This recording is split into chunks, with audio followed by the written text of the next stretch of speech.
All right.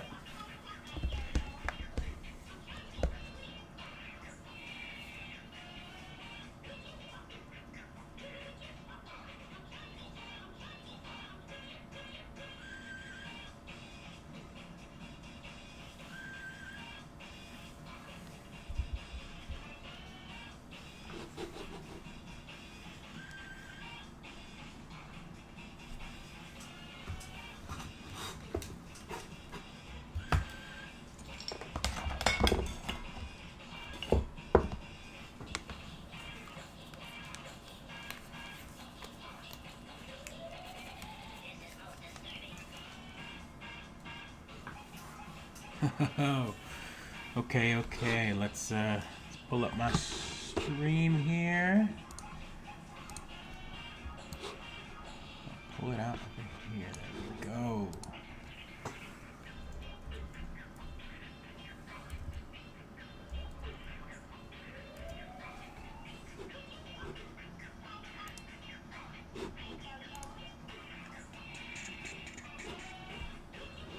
Here's my chat. Let's open up my chat.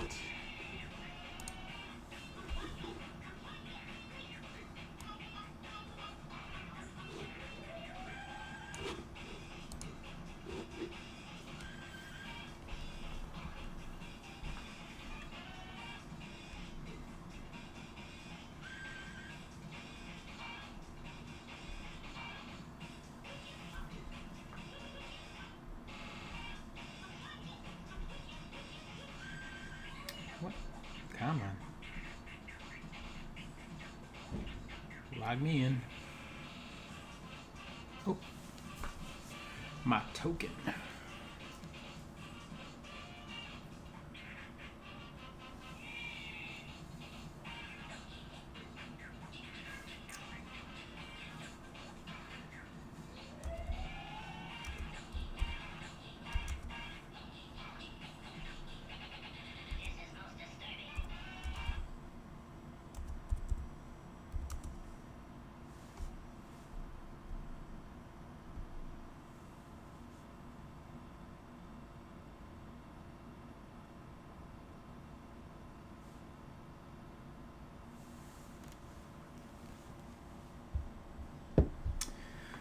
All right. Flip over here.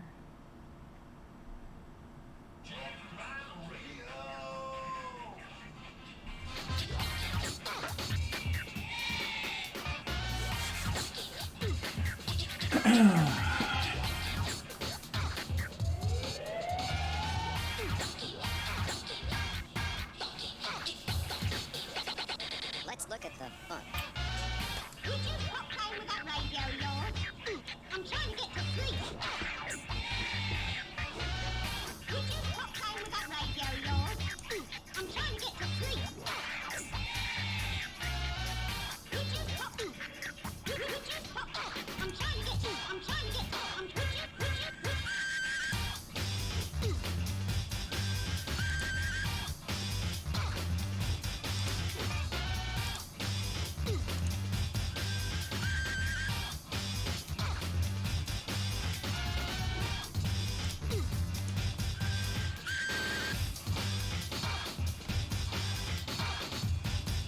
Testing 1, 2. All right. Hopefully my audio comes in above it all.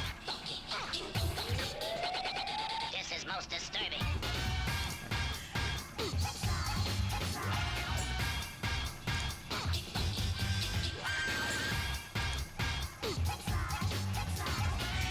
Anybody else but me? Let's look at the fun.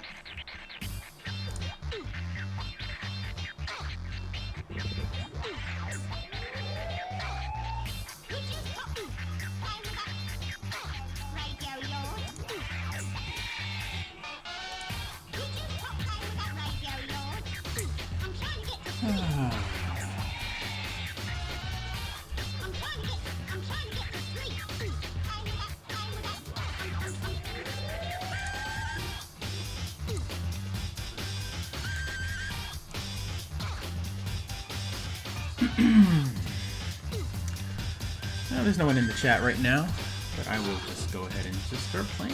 I'm gonna start off with some Jet Grind. Jet Grind Radio!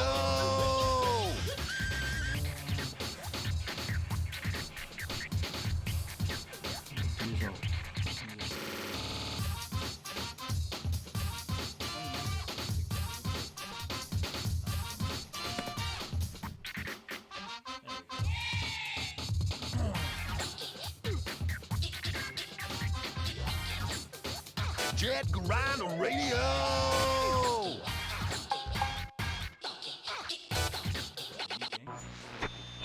Somewhere in Asia, there's a city that cannot be found on any map called Tokyo-to, but everyone just calls it Tokyo.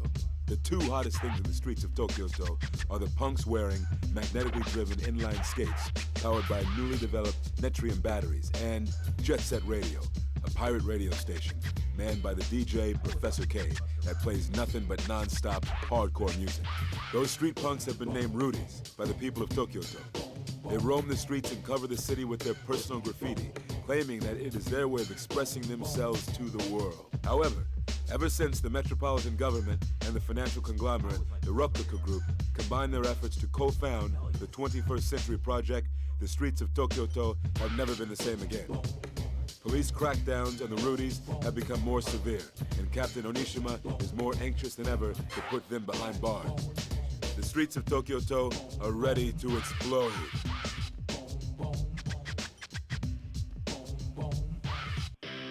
Hey, you!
Hey, you!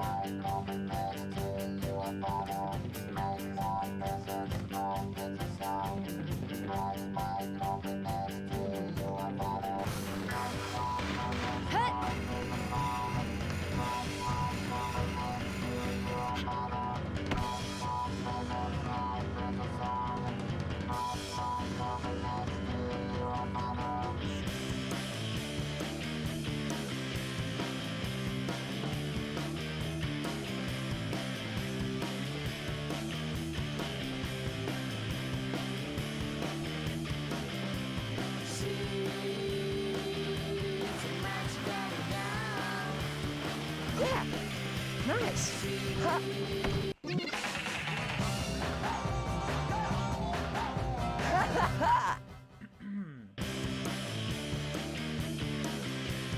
Hey, you!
How's that? Hopefully my audio's a little better. I'll try turning it down.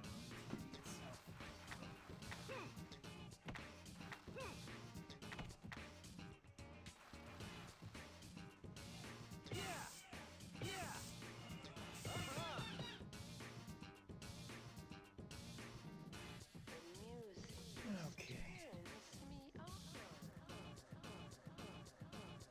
All right. Better. Oops. That's not what I wanted to do at all. Okay. Let's try that again. Retry. Yo! If you can keep up with me, let's check your qualifications.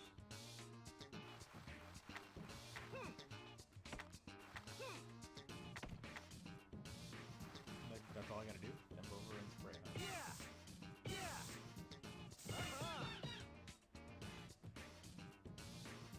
So this game, of course, Jet Grind Radio here in the US is called Jet Set Radio. Jet Set Radio in Japan. I don't know why they changed the name. I never looked up why they actually changed the name from Jet Set to Jet Grind Radio. Let me try this again. Actually pay attention to it.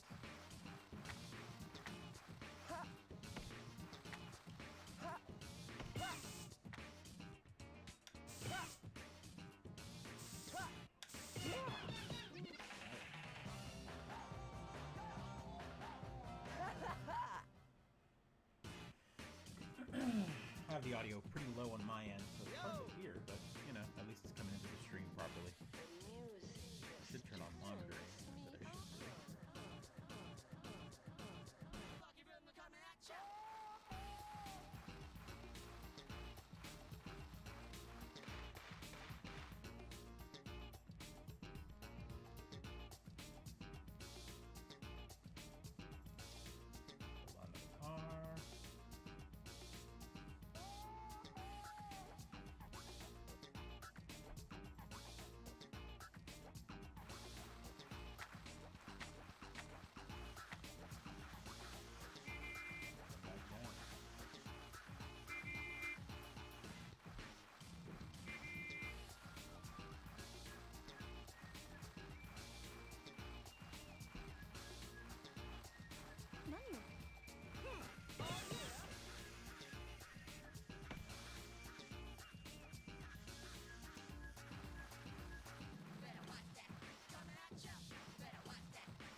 Wrong rail.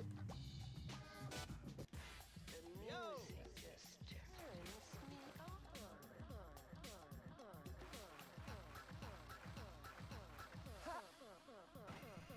Yeah, yeah.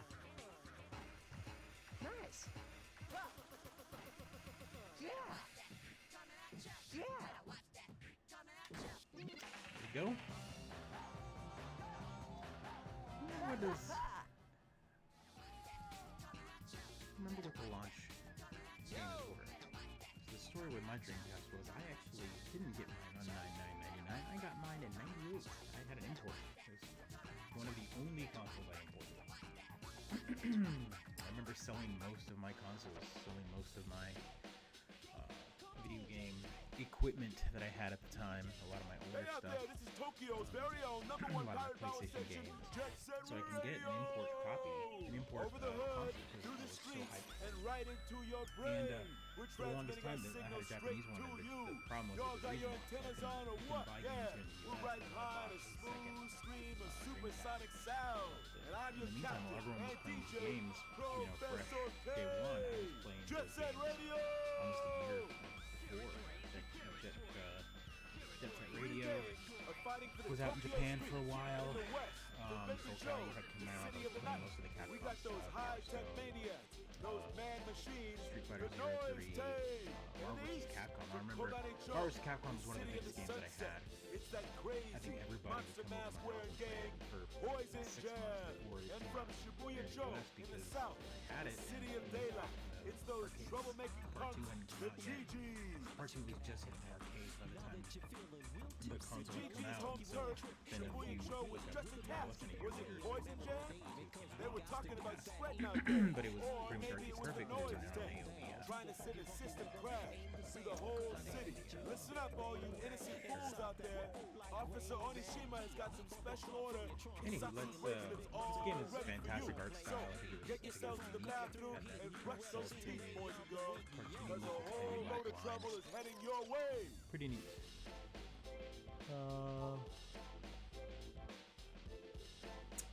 So, my partner in crime messaged me telling me he can't hear me. Turn up your speaker a little bit, lower the music. Okay, so let me turn down the music a little more. I'm going to turn up the gain on my mic. How about that?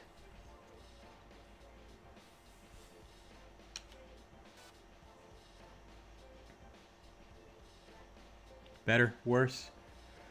Anybody? Bueller? I'm seeing the messages up in here. Mic needs gain. Okay, there we go. Better. The mic needs to be moved closer, I know. Okay, let me turn up my gain here.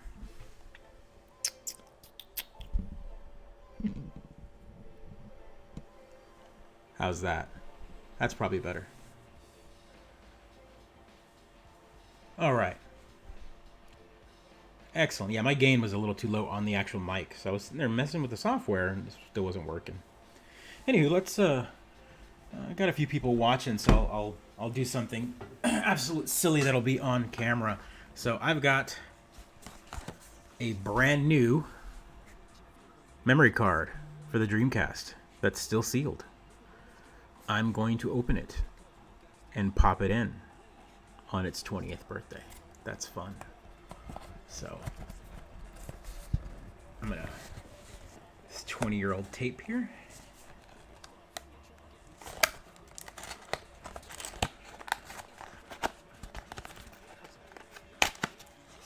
I know, right? Brand new VMU. Crispy. Hear that? All right. Brand new VMU. Batteries are probably dead on it. So, yeah, there it is. Brand new visual memory unit, just pulled out of the box. Just for its birthday, it gets a brand new memory card. This thing was awesome. I don't know if anyone was a big Dreamcast guy and had had one of these. Being able to put little mini games on it, raising your little Kaio from Sonic Adventure, being able to grab your friends and just plug them together and transfer saves was fantastic. Let me, what I'm going to do here is I'm going to pull out this memory card. There's an old one, and I'm going to put this nice blue one in. And, yeah, take a look here. We'll pop off the cover, which I don't think I've even got these for any of my other ones because they never left the controllers. Let's get that sweet sound. Here we go. Ready? Ready? Ah, yeah. Beep, and there it goes.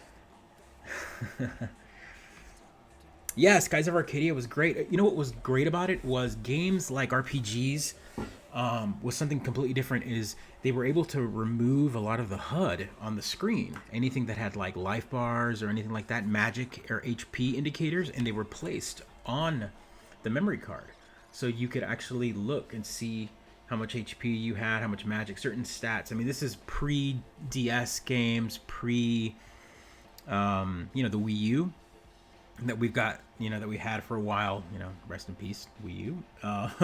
But, dual screen gaming, and that kind of became popular for a little bit. They, Sony and Microsoft both are like, oh, well, you can use your smartphone as a second screen, but that died quickly, and almost every game that had it, no one used it. It was pretty much a gimmick, but this was fun.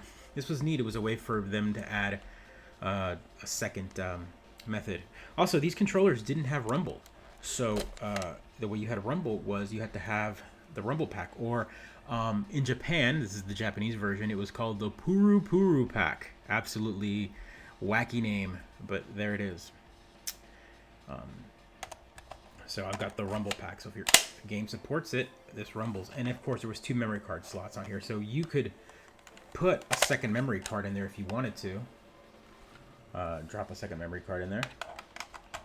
I know it's going to beep as well. There it goes. So I could have 2 memory cards if I wanted to. But I don't need it because I just got a brand new memory card in there. I'm going to put my rumble pack in, and let's play something else. Now that got a blue screen here.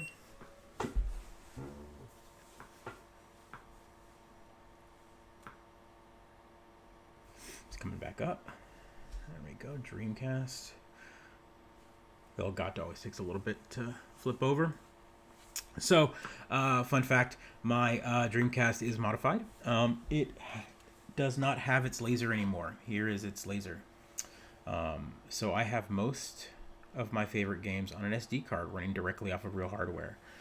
These lasers go bad now, man. And the games, while I have a huge library on actual disc, being able to just pop them in, they load faster. It was always a loud drive.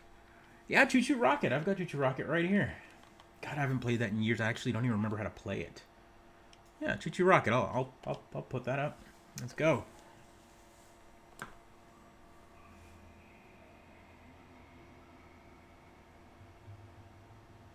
Oh, I love that intro.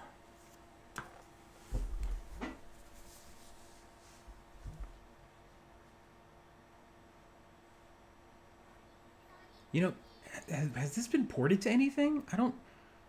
Is this should be a mobile game, or should be a 3DS game or something? I don't know if it's been ported. Yeah, let's put $3. Okay, first this is the first. Oh, and there we go. Here's the fun little animations that we would get. There's the cat. Little animations playing. Always love that. Yeah, Brian, the system was just something else. Like, this was the first system that really took me into Uncanny Valley. Like, I had my PlayStation, but the PlayStation had PlayStation graphics, right? Like, everything was blocky. The textures were very dithered. They were great. It was the first 3D. Same thing with N64. Very blocky, colorful, but not realistic looking. Then the Dreamcast gave you that smooth, crisp. I mean, there's some games on here that still kind of surprise me at how great they look. I was watching some video clips of NFL 2K, And you know, you want to make fun of it because it's like from the year 2000, and you go, well, Madden nowadays looks so much better. But then you look at it and you're like, wow, that was the year 2000. That does look pretty close when you back the camera up enough.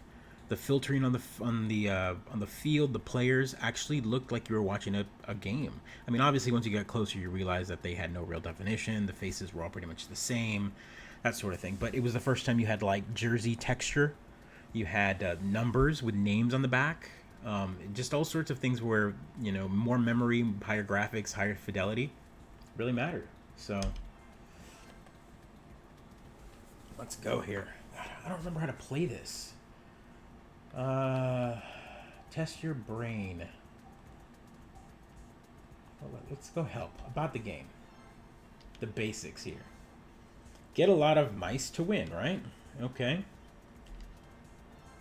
How to move. Number 1, go straight. Turns right at the wall. Turns on the arrow. Okay, so they always turn right at a wall. They always go straight. They always turn right at the wall. And then they turn on the arrow. Okay, so that's the how to set your arrow panels. So move the cursor and then, okay, so left, up, right, down are the buttons. Button placement. Got it. I forgot. It's been so long since I played this. Literally, this is one of those games that I just haven't, I don't play it very often, but I should. Lead to your rockets. Lead your opponent's rockets. Okay, so the cat, I guess, is what you're the opponent's rockets. And if a cat enters a rocket, 1/3 of mice are lost. Okay. 30 mice equals 10 lost. Got it. A mouse with a question mark is a trigger to activate the roulette. A mouse with a 50 gives you 50 mice. Okay. All right, let's try it out. Why not? So we'll go to puzzle. And this said network play, I see.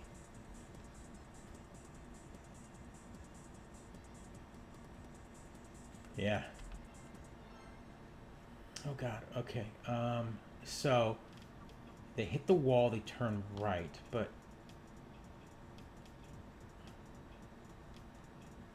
oh, interesting. Okay, so available panels.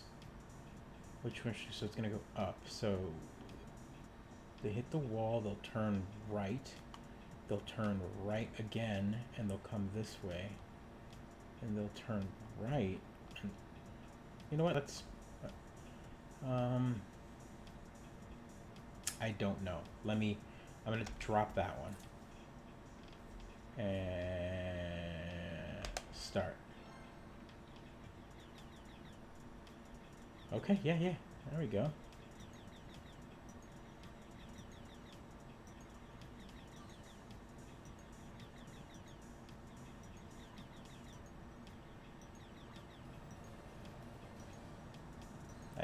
I won that one, I think, right? That's probably how it goes. Cleared, yeah. All right, I see how it is. So they turn right. So hit the wall, turn right. Hit that wall, they're going to turn right. Hit that wall, they're going to turn right. So I guess I could drop it there. I don't have any more panels, but let's see what happens. Oh yeah, that's right. They're gonna. There we go.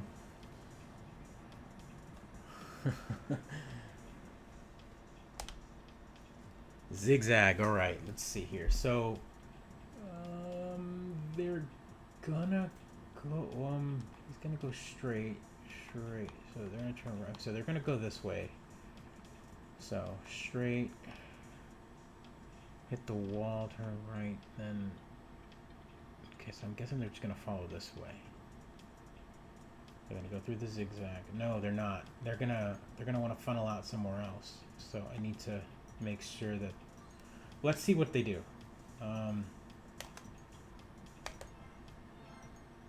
Okay. Okay, so right here is where it needs to happen. There we go. I think that did it.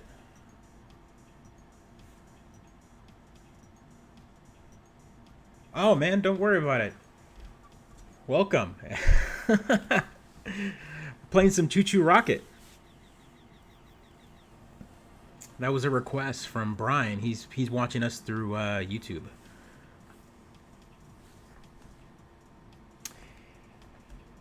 Yeah, Choo Choo, man.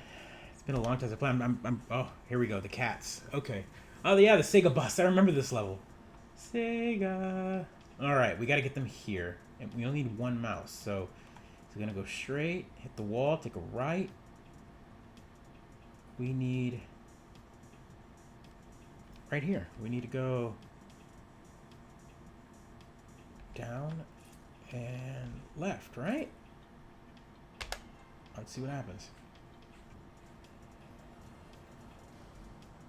You know, I don't know what, it's just a puzzler. It doesn't really have, like, it's just a, it's like a puzzle maze. No, Brian, you can watch whatever, but I'm using a program, I'm using Restream, so it's pumping this out on Facebook, it's putting it out on our Twitch, it's putting it out on YouTube, wherever you want. A Simpsons version of this game for the SNES. I don't know. The Simpsons was always a weird genre. The Simpsons tended to make games. Okay, I take it back. So back in the SNES, they had like Virtual Bart, that was basically pretty much like small mini games or different platforming style games. Virtual Bart was a good one, and then after that, like the GameCube and the PS2 games, they were like mimicking any other popular game. Like Simpsons Hit and Run was a GTA style game, and then there was one, I can't remember which Simpsons game, but it was like a Crazy Taxi clone, which was actually pretty good as well. Simpsons Hit and Run is an amazing game as well, but I'm trying to think of, and there was also like a fighting game. I don't know, but there's just a bunch of them. There's also a battle mode. Yeah. Again, if I had, this is definitely a game. I mean, I've got 4 controllers. Anyone want to come over and play some Choo Choo Rocket? I'm sure a battle mode would be great, because this that's all in the help that you want to kind of lead the mice into your rocket. So that'd be fun too. Let's go one. Let's do a couple more levels and then we'll switch games. Let's see here. So this guy's gonna go straight, but these are all gonna go straight. So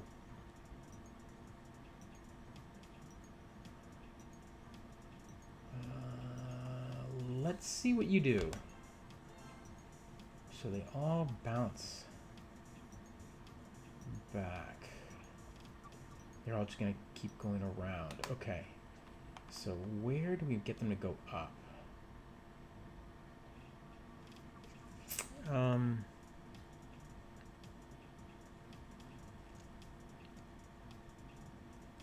Oh man, Seaman is great. You know what? My mic broke. So for Seaman, if you remember, you needed a mic, and I have most of the accessories, but it's the one accessory I haven't found a replacement yet, because usually they want to bundle it with the game. But I have the game, I just need the mic that goes plugged in here. But that was a crazy game. I mean, I could always load it up, we could look at it, but I don't think I can play it without the mic, because you have to talk to them, which was absolutely strange. I think we're going to choose up right here. Let's see what happens. Yeah. There we go, nailed it. You know, if there's any party games, this system was phenomenal for party games. How many nights I stayed up playing with friends, either most of the Capcom library, right? Like all the fighting games. So we had like Marvel vs. Capcom 1 and 2. Then of course Namco. We had, yeah, I wonder if Hey Pikachu. Well, no, Hey Pikachu technically predated this because it was N64, but I don't know. The audio recognition was really good on this. Other battle games on here was a Power Stone. And there's also a lot of fighting games on here that have never been ported. Another one, Project Justice, which is absolutely one of my favorites, which I'm definitely going to be playing a little bit of, is on here. Soul Calibur, the first one, I mean, that one blew everyone away, right? Like, it was never ported to any other system. Soul Calibur Part 1 didn't come out on anything else except Dreamcast. And then we got Part 2 on GameCube and all the rest of them, but Part 1 didn't get ported over until it was ported to mobile and Xbox Live Arcade. But Soul Calibur was fantastic. I mean, the graphics alone were great. Let's play one more level of this, and then I'll switch games. Let's see here. So we've got a left panel. So they're going to go this way, this way. Ah, right here, I think. Let's try it. Yeah, I think so.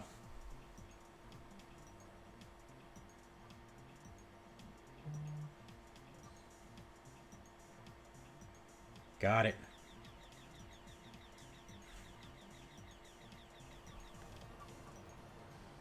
You know what's nice about this puzzle game? Well, it's a little stressful. It's forgiving. You can see what you're gonna do, run it, and then cancel immediately without having to. You know how most games nowadays you have to like, oh, fail, and you get an animation that says you failed, and then you got to reload the level. You know, just this. I appreciate a game that lets you to just jump right back in. Like if I hit right to go, oh look, I'm gonna probably fail this. Right, I fail. But I can immediately hit left and cancel and try again, which is fantastic. So if we go up here, well, let's... What if we do up right there? Oh, there we go.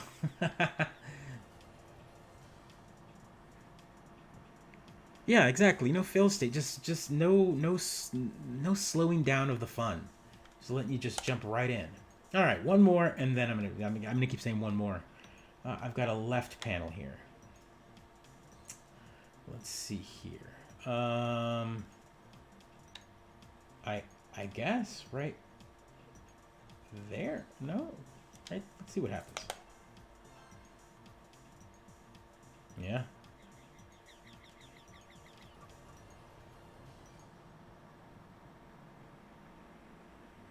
Yeah, this was definitely hectic. Let's go back real quick. I just want to see. I mean, obviously, I can't. Yeah, I've cleared them out. God, network. I mean, just Battle Online. That's so great. One of the cool things about the community of the Dreamcast at the moment is, first off, there was a broadband adapter, right? So there was a network card adapter for the Dreamcast, which is absolutely expensive to all get out right now. It's almost impossible to find, and when you do find it, it's more expensive than probably 5 games and a Dreamcast altogether. Like it's too expensive to buy. But the nice part is there's a project called DreamPie, using a Raspberry Pi, of course, because the Raspberry Pi is one of the most amazing little pocket computers project computers you can use. Someone has made it so that you can connect the modem. You have to get a modem for like a USB modem for your Pi, and then you basically replicate a dial tone and route network traffic through the Pi and connect. And there's a whole DreamPie system. And basically what it does is it caps out the speed of the 56K, so you're still playing at 56K speed, but you can go online, and there's a whole community out there. They still play Phantasy Star Online. That's a big one that they still play right now. So there are people playing right now Phantasy Star Online. Quake 3. People are playing Quake 3 on the Dreamcast. Definitely today. Out of any day, today is going to be, those servers are probably getting hit pretty hard. And I say hard because a couple hundred people are probably playing it, which is ridiculous. And that 20 years later, people are still trying to play this version of the game. What was cool about it is I posted a video about Daruga1. He's a fun streamer. He likes playing with older hardware and stuff. And he did a little stream today, or a video today, where he played Windows 98 versus a Dreamcast. And if you didn't watch that video, what's interesting is the makers of the Dreamcast version created 20 levels that are specific to the Dreamcast. And there is a level pack online that you could download and install in your version of Quake on your PC, and you'd have the same levels as the Dreamcast, so that you would have, and the reason being is because the levels for the Dreamcast were a little smaller, so they took up less memory. But it's amazing. We just bought, let's see, we've got Sibling Streamer, aka Jordan from Sibling Streamers Twitch channel. You should check them out. We just bought the Game Boy Player adapter for the GameCube. Another one of those things where half of it is easy to find. Yep. So you can get the player for about $10, but the disc is almost like $100 depending on where you find it. So the disc is the important part. Fun fact though, what I would do is I would get it modified. Get your GameCube modified with a $20 chip. It's really easy to put in. If you're not familiar with a soldering iron, there's someone local that should be able to do it for you. But not for modded, not for pirated games or anything like that. But what's great about it is there's a guy out there that made a piece of software called the Game Boy interface. It replaces the disc, so you want it so you can play copy discs, right? And get the Game Boy interface software, and it's better than Nintendo software. It gives you crisper video. It gives you better filters. You can tweak the video instead of having it in a frame inside of the GameCube. You can actually fill the screen, and you keep it 4:3 ratio, of course. Or actually, the Game Boy Advance has a funny ratio. It's not 4:3. It's a little wider than 4:3, but not actually 16:9. So yeah, I would look into a Game Boy interface. Check out My Life in Gaming on YouTube. They put up a whole video on the Game Boy Player, and they talk about the Game Boy interface. It's called the GBI software, and see if you can get that, because the disc is great, and that's awesome. But get yourself the GBI interface software loaded on your GameCube, and get yourself the HDMI adapter for the GameCube, and you're gonna have crisp Game Boy Advance and Game Boy on your TV for sure. All right, let's try a different game. What's another game? Something someone remembers that was good to play on the Dreamcast. Obviously, Soul Calibur. I wanna definitely hit some of the ones that everyone had at launch. But what I want to do is I also want to play something that maybe someone didn't hear of. Or how about a game that's really expensive? I'm gonna start with that one. I'll play definitely Sonic. What's nice about Sonic, though, is that one got ported multiple places, and actually the GameCube version for Sonic Adventure was a better version. It was a more complete one. But I'm going to play one that either most people didn't have, and that was this. Cannon Spike. This is such a weird game. This game right here is made by Capcom, of course, the kings of the Dreamcast. And this game was kind of a level top-down roller blade shooter game. It's a weird game, all right? And what's cool about it is the amount of players that are in it, and a lot of cameos within their own genre. This is predates a lot. Capcom liked to bring in other bits of so there's Charlie from Street Fighter, aka Charlie, that's right. Simone, Arthur from Ghost and Goblins, or Ghouls and Ghosts. A couple other villains from other franchises. Cammy from Street Fighter. Shiba, which I don't know if he's from another game or not, but Mega Man is in this as well.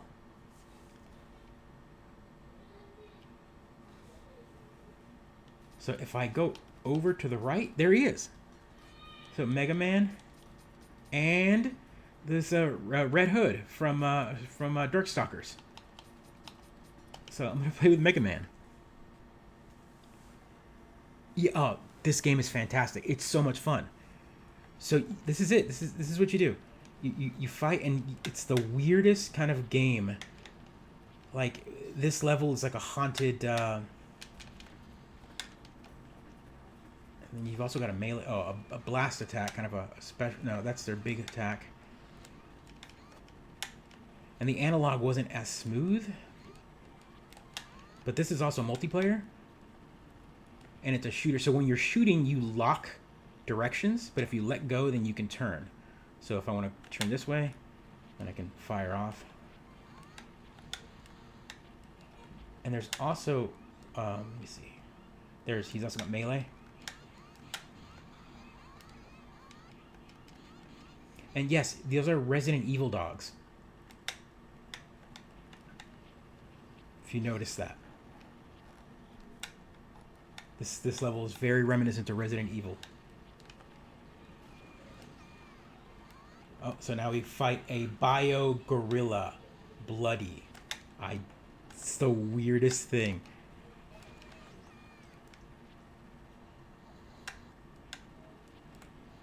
That shoots cockroaches? This is so weird. There we go. We beat that guy. Now, I don't know if that was the big boss. No, now here comes the big bio monster. So this is the boss, and it was a kind of a speed rush game. Like, you know, these levels are very short. Ooh, hit me hard there. And there's also a power move. Let me see if I remember how to do it. There we go. There we go. It turns into like a fireball thing. And mission 1. So now the setting changes completely. Now you're like mercenaries taking over a bridge kind of thing. Oh yeah, preteens. This game. Go look up how much this game is worth right now. It is astronomically expensive. How much this game is, because it's never been ported to any other system. It's so unique. The Dreamcast had such unique games like this, and they took risks. And again, a game like this nowadays would be like, oh, it's a mini game or an arcade game or an indie game. But this is a full-blown game, and I enjoy it a lot. I don't know if there's a story. There might be. I'm pretty sure if you make it to the end boss or whatever. But I don't know if there is. I think you're like a team, definitely. You're like some sort of like freedom team, like some sort of like armed forces. But the fact that Mega Man is in it alone is kind of weird. I think it's just Capcom going, hey, let's make a shooter and put some of our favorite characters in it. For sure. Gunship.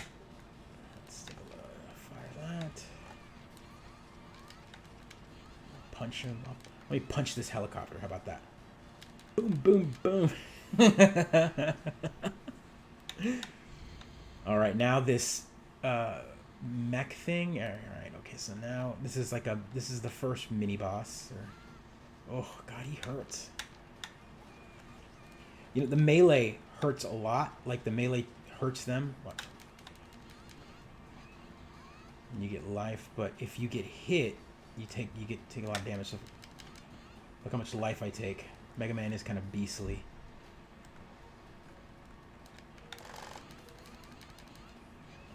There we go. So now the big boss, right? Oh no, that was the big boss for that one. Interesting. Perished Town. So now we've got... I know there's like a samurai level too. So those guys look like... I don't know. They almost look like Shinra from Final Fantasy VII in a way.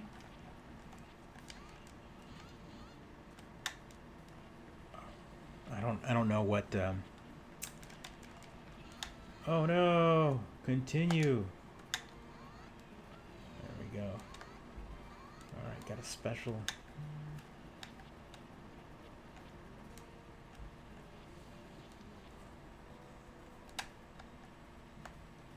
Such a weird game. I love it. I love it. I love it. Playing this multiplayer though, it's fun because it's 2 players. It's this one doesn't have 4 player. Although I've never actually tried it. I don't think there's 4 player. I think it's only 2, which is kind of neat. Fallen Balrog. Oh yeah, Balrog. So basically Vega, right? It's because that's Vega's real name in Japan. He was renamed improperly through a bad translation. So Balrog is Vega, right? And M. Bison is actually no, M. Bison. Yeah, M. Bison is supposed to be Balrog, and Vega, the name Vega is supposed to be M. Bison. So those 3 got mixed up. So a Fallen Balrog, which is essentially Vega.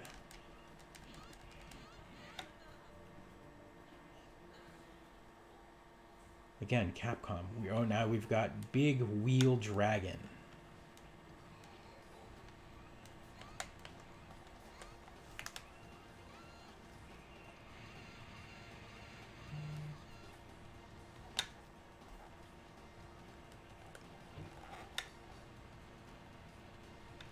Come on.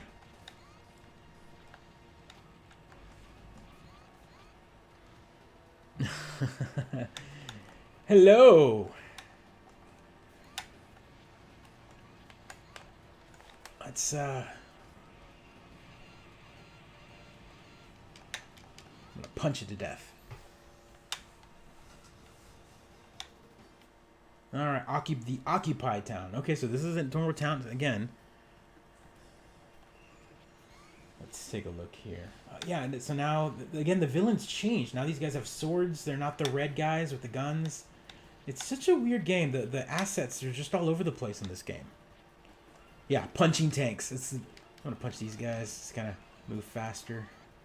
I mean, you guys already saw that there was like a Resident Evil level game, a Resident Evil style level.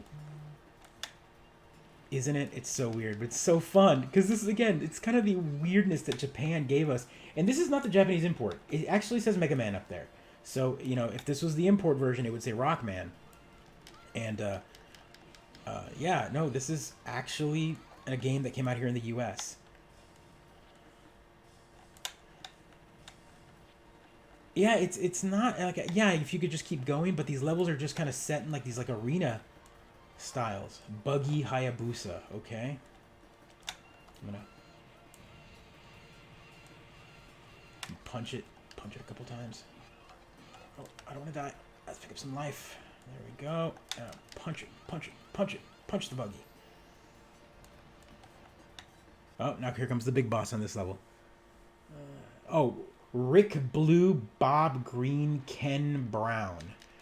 So weird. I don't know. Ken Brown was definitely a beast. Let's see, which one's Ken? So Ken Brown is this guy because he's brown, right? Rick Blue. Rick. I wonder what their Japanese names were. Those names had to have been like translated names for sure.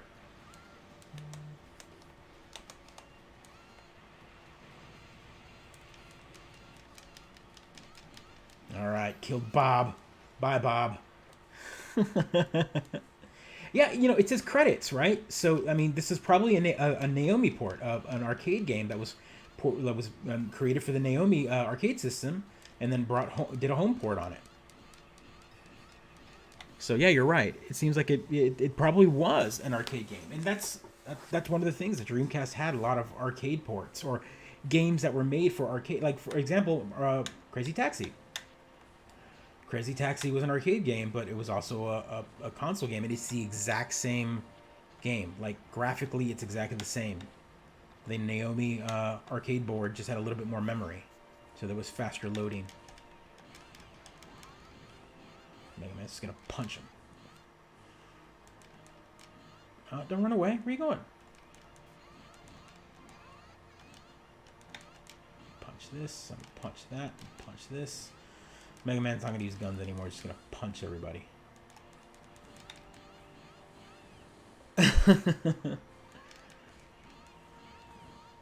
oh, Dual Mech Savage Bros. All right. Where's the mech though?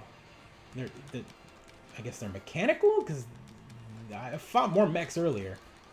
These guys aren't mechy enough. There we go. I'm just gonna melee. Oh, Insect Robo Overlord. Okay. Okay. Oh shit. Okay. I got you.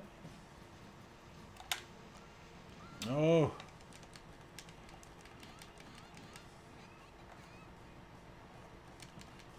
Punch you in the... Oh no, I can't punch it there. Huh. Hilarious. Oh. Run.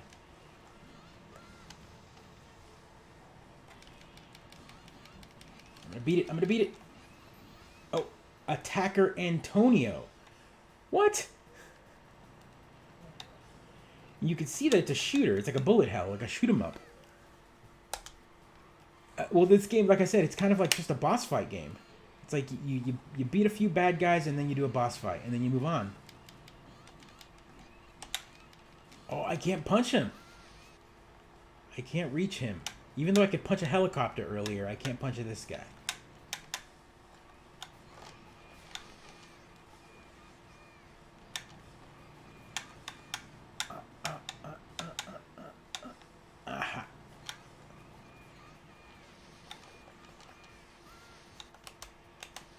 Go. Got him. Attacker Antonio is dead. Mission 6, The Slope. Oh, also, every time you play this game, the missions are mixed up, so it's not always the same progression. So like I remember, I think last time I played this about a couple weeks ago, this was one of the first few levels, the snow one. So like makes no sense. The missions are all mixed up so that you don't play the same version of the game. Wow, those guys hurt. And that's it. That's the. Yeah. And if you came in late, I was showing everybody that this game was kind of like a weird cast. It's called Cannon Spike, which is the special move that Cammy does, right? Cannon Spike is her move, but you've got Cammy in this game, Charlie from Street Fighter, Arthur from Ghouls and Ghosts, and then let's go with, and then Mega Man. So it's just a weird cast. And here's the Resident Evil style level. Also, do you Arthur from Ghouls and Ghosts in his gold outfit and a bigger mech, more mech-like. But he's definitely a knight with a lance. What's his Oh, he's got missiles. And what's his big move? Oh, of course he does. So weird. Oh, there's the dogs.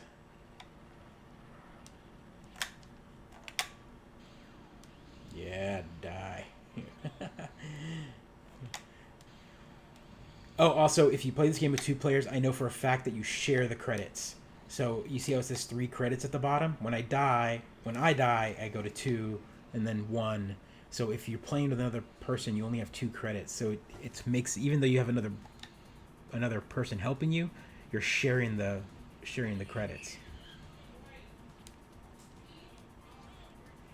So I'm gonna beat this guy real quick, and then I will switch to games. What's the next game I should play? I have them all. So it's the next Dreamcast game we should try. Should we go with a favorite Sonic? Let's pick another game.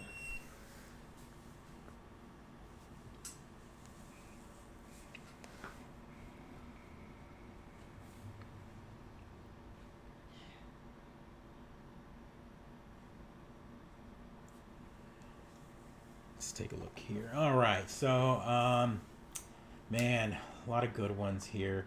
Virtual On is always a good one. Are there any good RPGs for the Dreamcast? Yeah, man. Of course, Skies of Arcadia, Evolution 2 were 2 really good ones. The Skies of Arcadia was always really good. I've got most of them on here. Let's see. There was a lot of shooters, a lot of shoot 'em ups. There's a JoJo game, JoJo's Bizarre Adventure. That's, JoJo's all the rave right now. Marvel vs. Capcom, Mortal Kombat. Let's see. More RPGs. Definitely Skies of Arcadia and Evolution were the good ones. I can load one of those up. I'll do that.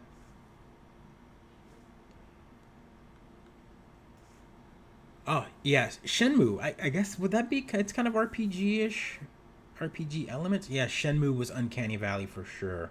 That was definitely one of those games that you're like... I actually don't have it on here because it takes so much memory... Shenmue, but I could load that up. It's not Episode Own Racer was great on the Dreamcast. It was if you had it on like N64 it was good, but no, it was also on N60 on Dreamcast, and it looked way better. Oh yeah, Shenmue was definitely one of those games back in the day you'd pop in and you're like, what? Typing of the Dead. I don't have my keyboard adapter. I need to find it, but yeah, this was a weird game too. Right here, this is one of those that like, what? It was House of the Dead with a keyboard, and you typed out words to shoot those zombies. Such weird Dreamcast-y games that you don't get anywhere else.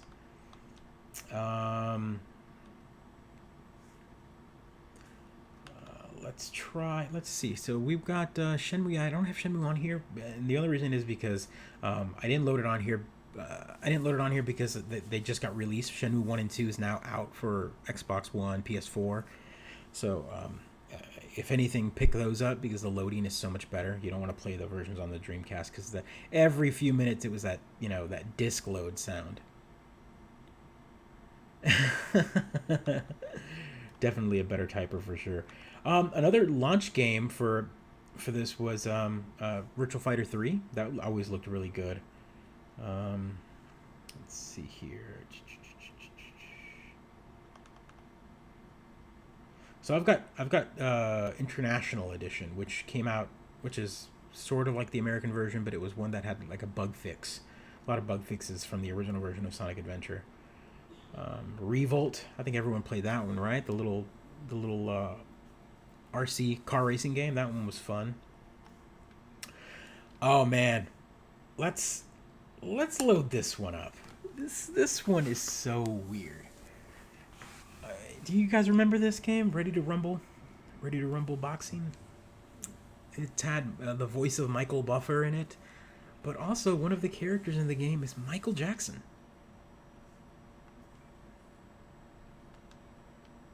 Michael Jackson's connection with Sega was weird. You know, he did the music for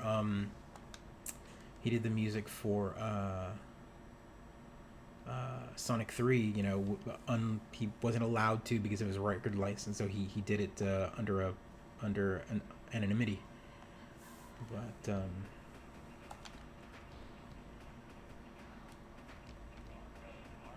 arcade mode, one player. I don't think, you know what, I have to unlock him, or he might be on my other memory card, since I put it up. If you weren't here earlier, Jordan, at the beginning of the stream, I started it off by unboxing a brand new Dreamcast memory card. I pulled it out of the box, broke the seal, and popped it in. Here's the instructions. Yeah, and I'll show you. It was a brand new blue VMU. So we had a little discussion about that. Oh yeah, it's great. Brand new. Popped it into my controller, and we were talking about how awesome the VMUs were. They had screens. Yeah, were you not a fan of this? Like, so let's talk about that again real quick, just for the recap. They had batteries in them, and these are dead because it's been in a box. But it used two CR2032 batteries in it. So if you didn't own one, you missed out, man. So you had the thing was a lot of games, Sonic and other ones. You could download little mini games on here. So it has like a little D-pad and buttons, and you can kind of like a Tamagotchi style thing, or the Pokemon, the Pokemon, the PlayStation, the mini Pokemon add-on thing. Yeah, so you can download little games like Sonic Adventure had one that was the Kaios, the little Chios. You'd raise it, you'd like carry it around with you and do all sorts of stuff and play little mini games on it. There was a solitaire game on here as well, all on old LCDs, right? But what was nice is this was your memory card. This had all your save files. So if your friend had one too, okay, you can, because they were keyed, right? So they were keyed, and so what you would do is you'd be like, oh hey man, how far are you in this game? Oh, let me get your save file. Click them together, and you could transfer save files that way outside of the console. You had this in your backpack, and you'd go to school and you'd click you'd trade files, or you'd trade mini games. If you downloaded back when Sega had the SegaNet, you can go on Sega.com and download some games onto your VMU, these little like fun mini games, and if you had one, you could send it over to your friend.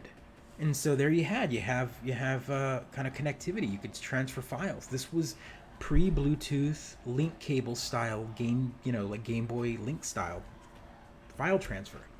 It's such a weird system, way ahead of its time. We were talking about it earlier, how it had net connectivity right out of the box with a 56K modem, and people still play online. Phantasy Star Online is still a game that people play. And there are projects out there using using a Raspberry Pi, using a distro called DreamPi, and you can wire up your modem, your 56K modem, to your Raspberry Pi and go online with it. It's pretty neat. So this game is awesome, but I need to unlock everybody, because there's some more players that need to be unlocked, and one of them is Michael Jackson, and he had moves. It was Let's see. Afro Thunder was the one I would play with, of course, because I am the Afro Man online, and he was always fun to play with. There's Michael Buffer.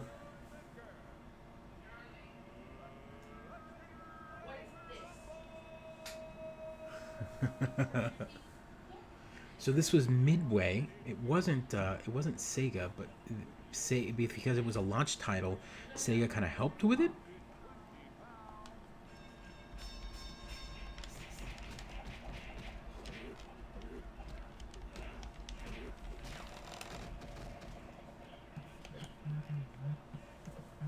Oh, someone's calling. Who's calling? Nah, we're not gonna pick that up.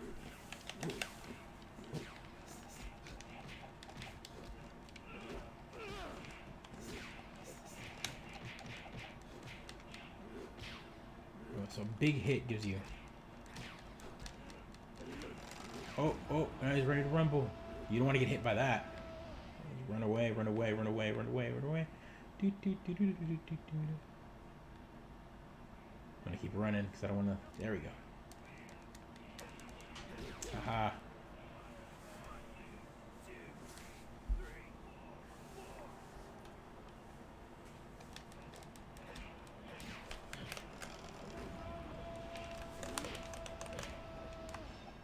Oh man, I wasted my rumble.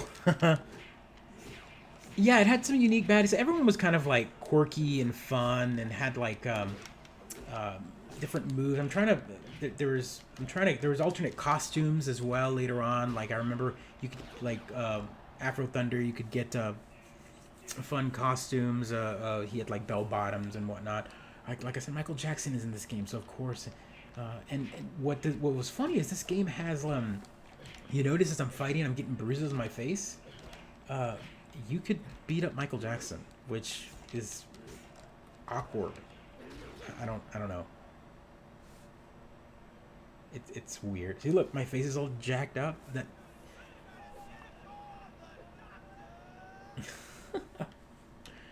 I don't remember what it took to unlock Michael Jackson in this game. I think you have to like beat it.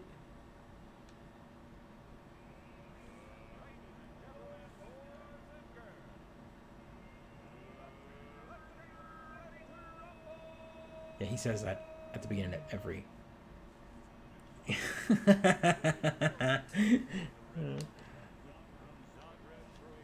Yeah, again, a lot of the bass players are kind of normal or whatever, but as you progress, you unlock levels and dance moves, and let me see if I can. I want to pull off one of the rumble moves, and that's where it like gets all funny.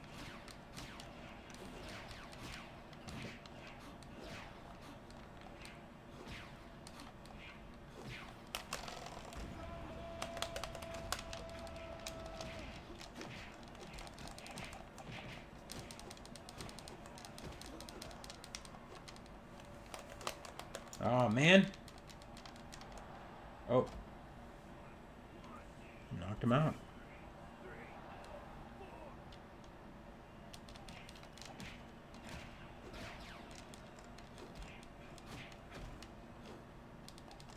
This was a fun game to play multiplayer. I mean, it wasn't, as you can tell, it doesn't have the Sega polish, right? Like, it's not a Sega game. It does not, it's just weird enough to be a Sega game, but not made by Sega. Oh, knocked me out. Come on, get up, get up. I don't think this was ported to anything else. It was, since it was Midway, you would have thought that this would come out maybe on like GameCube or something else, but it wasn't. Not that I'm aware of.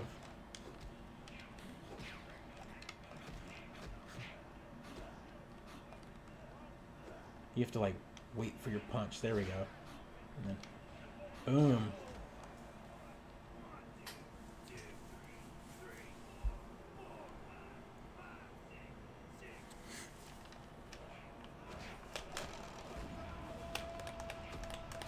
If I remember how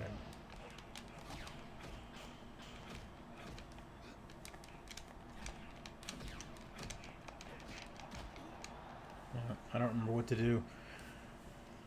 I won. Yeah. Well, I thought I had that file, but I guess not. Oh! Yeah, I didn't even show you guys. Okay, hold on. Let me see if I can do it real quick. This is a fun thing about this game, and like I was saying, that the LCD on the screen gave you information. Like we were talking about how RPGs would have extra like health bar and magic bar on the LCD. Here we have Ready to Rumble, tells you how many punches you've thrown, how much health you have, percentage of there's my health going down. Oh, he's about to hit me with a yeah.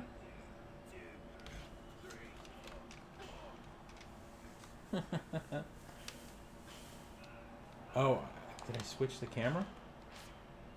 Rotate about players, ringside view, rotate about the ring. First person. Oh, wow. I didn't even know I had this. I don't remember playing like this. Oh, I got knocked out again.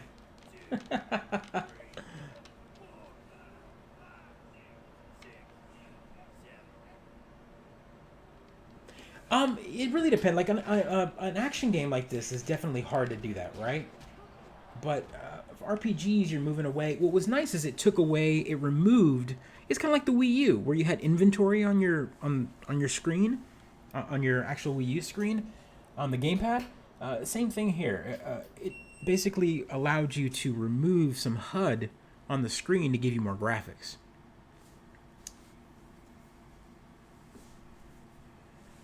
So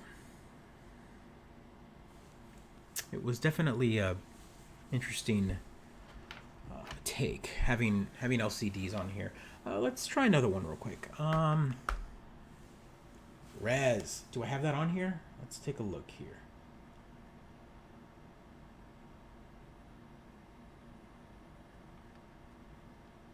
I didn't put it on here. I do have it though.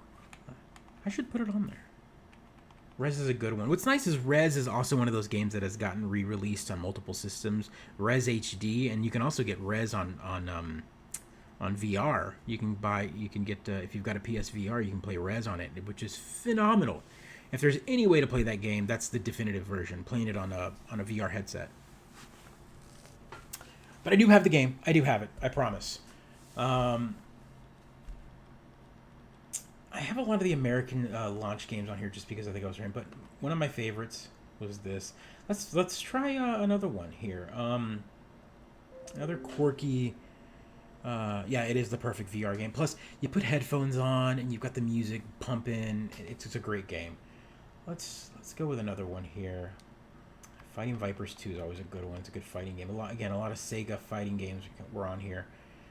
Daytona USA was a perfect port of the Saturn version, but with 60 frames and cleaner video, of course.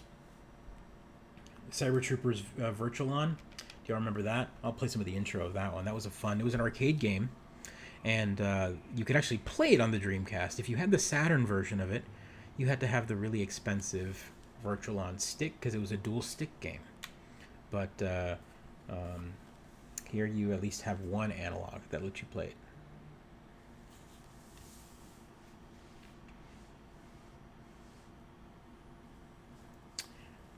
Have a good night, Jordan.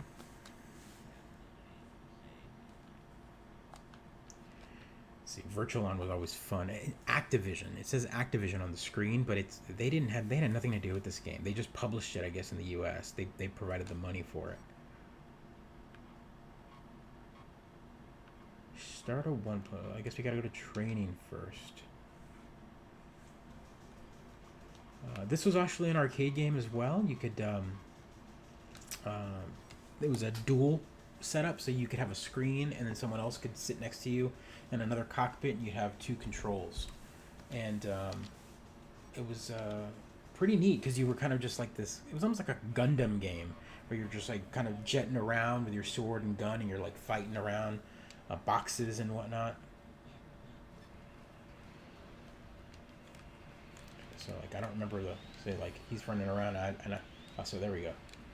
There's definitely a control aspect that I'm not getting. Yeah, see, I don't know. I don't think I've got my other. It's not. I can't move. You know what? I might have to have the other controller. Who knows? Either way, it's a fun looking game. It's a fun party game if you've got the setup properly. You run around the screen, attacking and whatnot. Kind of a mech fighting game is kind of the best way to put it. I'm sure the control type is what matters. Yeah, so I can move around.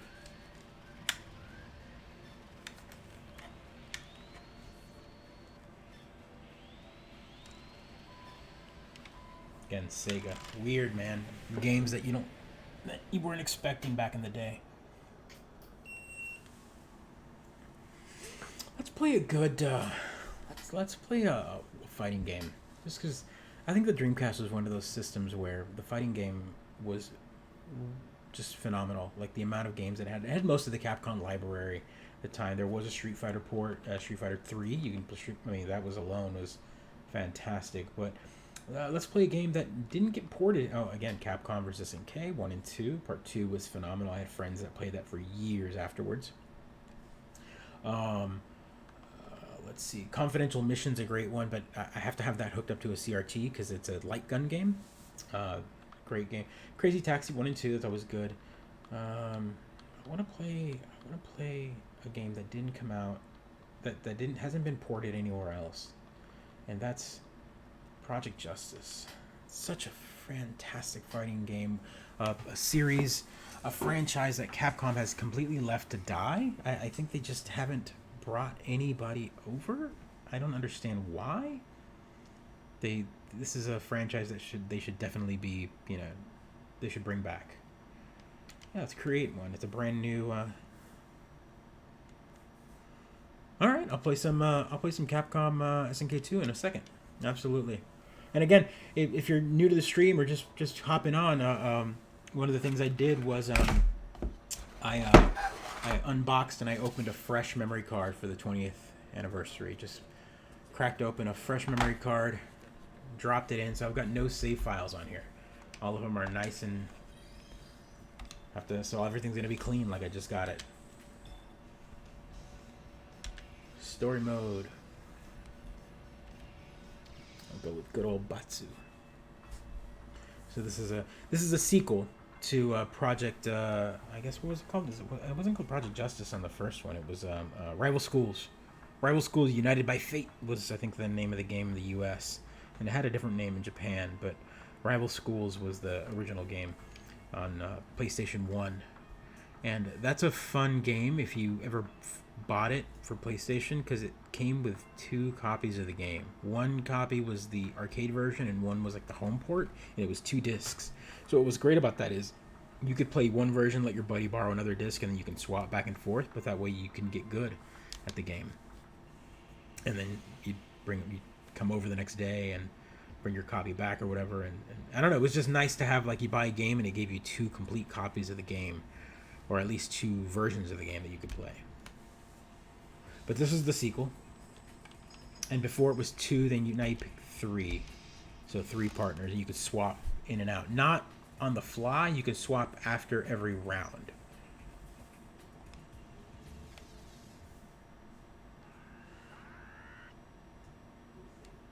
But it's high school based, so everyone's kind of cliche in the way of like, oh, the jock, the musician.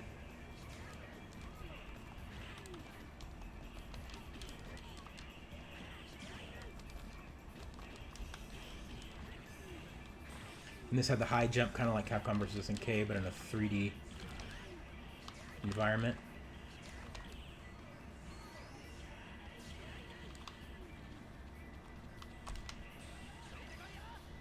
Oh, he got me.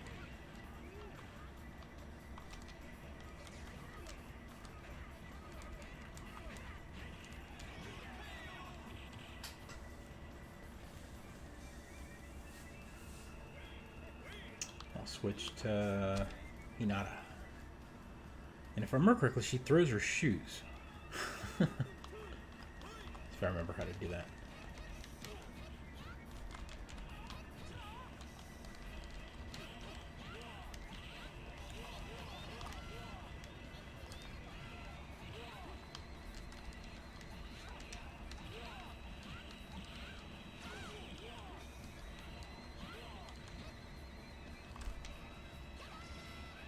Oh my! Everyone keeps blocking my team up moves.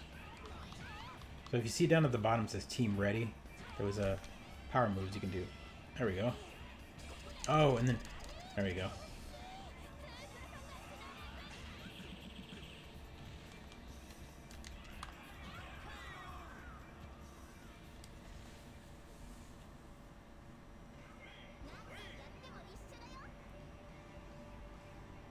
Again, a game that hasn't been ported on anything else. I don't understand.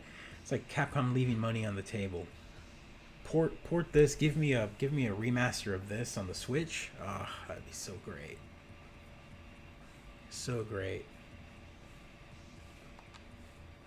Let me play some Capcom SNK. That's also a fun one.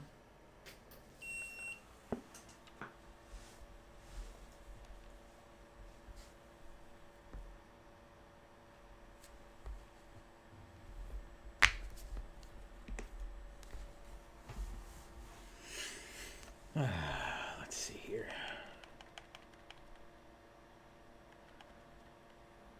Capcom versus Senketsu.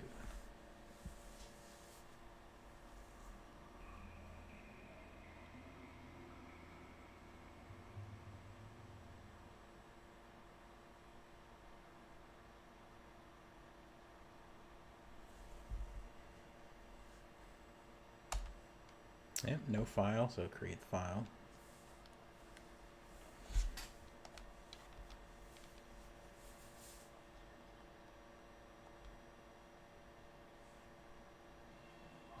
All records are Capcom versus SNK2. Keep rocking, baby. And I'm gonna play with players I normally don't play with, just so that I can. Let's go with Seagroove. Huge roster on this game. Huge roster. And there were still people you can unlock, I think. Let's go with... I'm going to go with Akuma. We'll go with Terry. And we'll go with... Let's go with a big guy.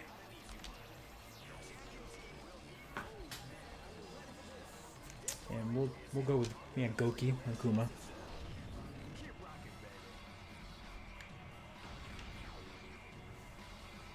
Oh, hey, Jason, what's going on, man? Yeah. Just playing some Dreamcast. 20 years, man. Live and let die. Fight.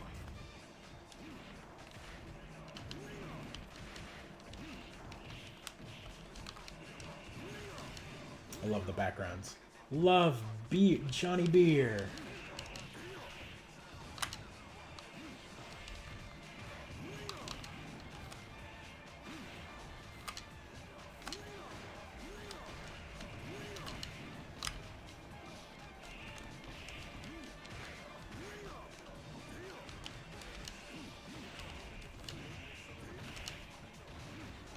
See if I can do it.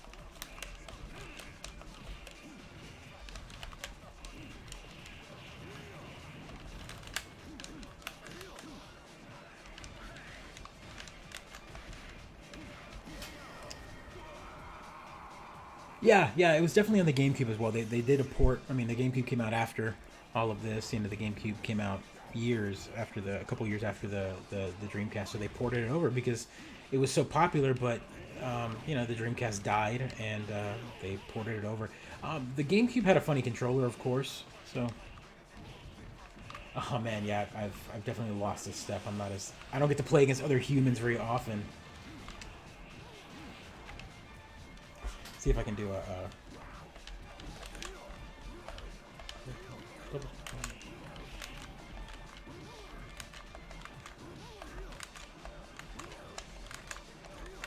come on.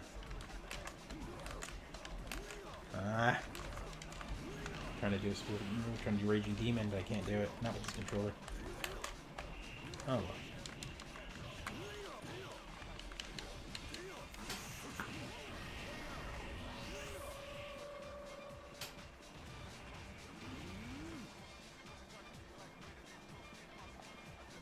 The sprites came from all these other games, and what's funny is some of the sprites came from games that never got really good sprites. So, like Morgana, The other player's gonna play with Morgana on their second player, and it's an absolute terrible looking sprite. It is just. This battle is about to explode. Fight!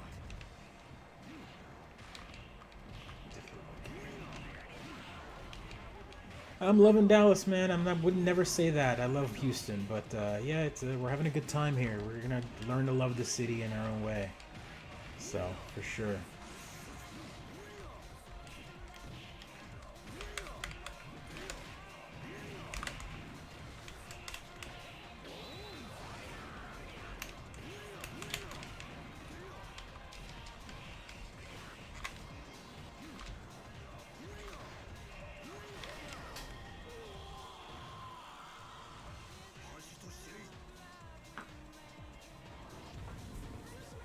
Yeah, look at that Morgana sprite. Like, her face is just a mess. She's got like no detail. She's literally just blobs of color. She's not, and me, we're talking bad about her. She's gonna beat me.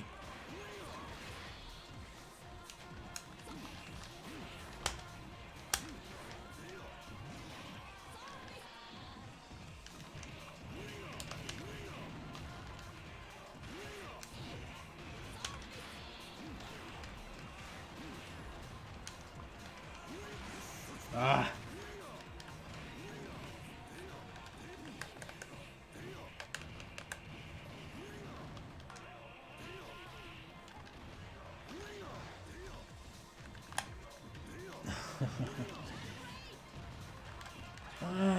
We'll see, man. Projects like that take some time, and maybe one day I'll have enough time to do that and stuff. For sure.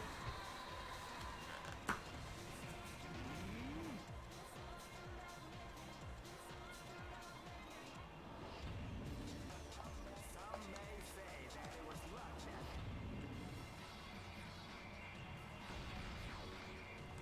Such a fun game. I love the combination of SNK characters and Capcom characters. Just, you know, of course, predates Smash and all that. And of course, with Smash Brothers Ultimate, we've got Terry Bogard in the mix now. So you know, get to recreate some Capcom versus SNK that way by having Ryu versus Terry Bogard.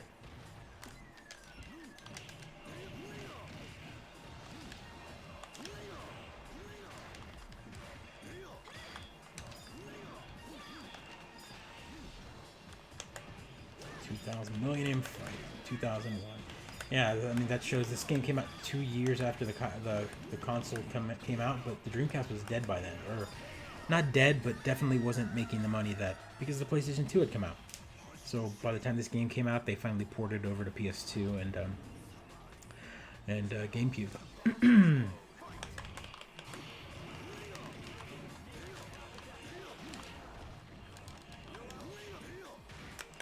Ah.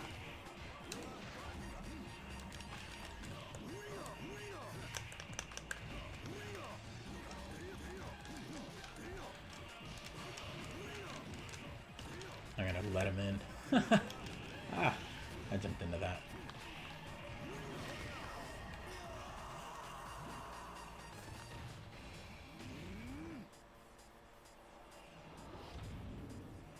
Oh, I loved King.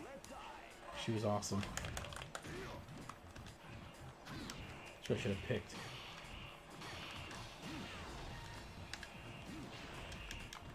Got a message. What's that?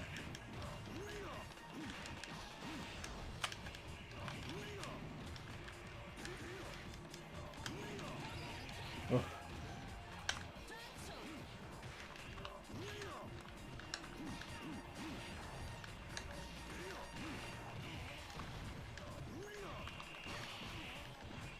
Oh, I'm gonna get. Ah, haha. Block.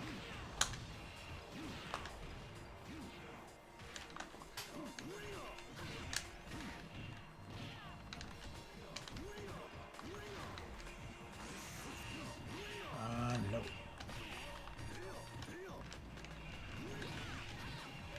Got it.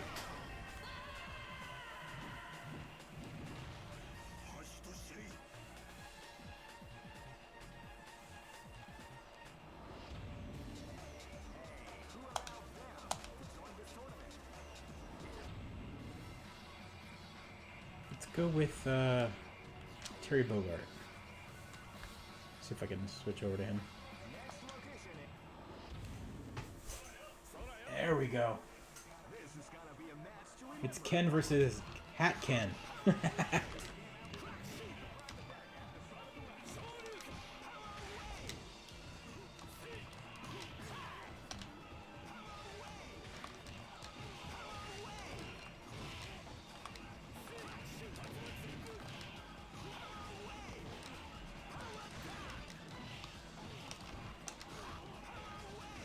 Power Wave.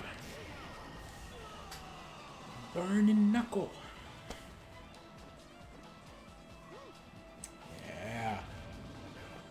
Oh, I love that E-Honda sprite. Good one.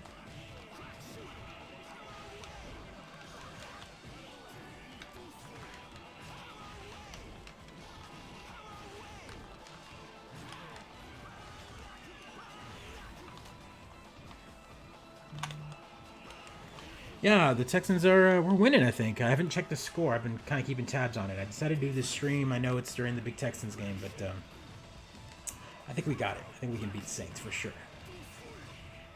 Also, every time I watch them on Monday Night Football, they lose. So I decided not to watch them because I figured I didn't want to jinx them on their opening. Sports and superstition for sure.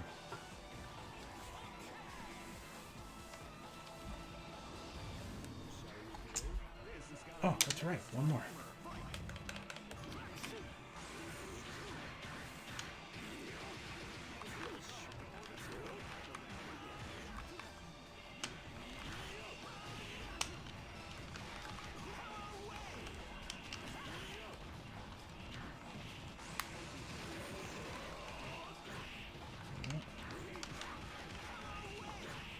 I always liked Eagle.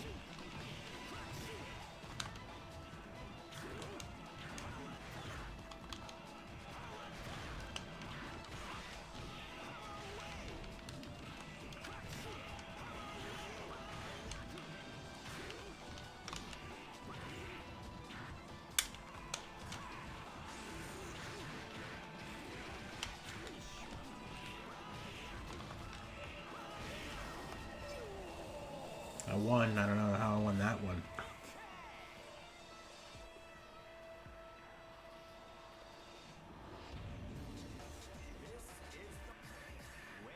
Here comes a new challenger.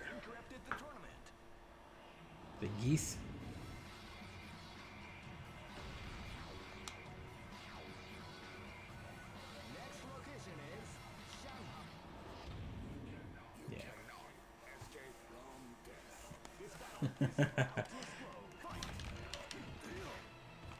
Geese is tough. He can be. Yeah, shut it.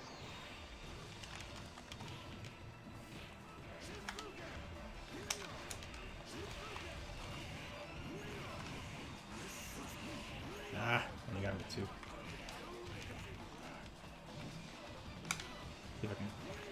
Oh my god.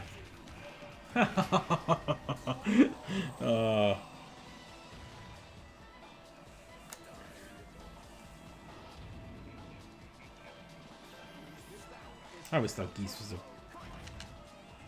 cooler final boss than Bison. Now I'm playing King of Fighters over here.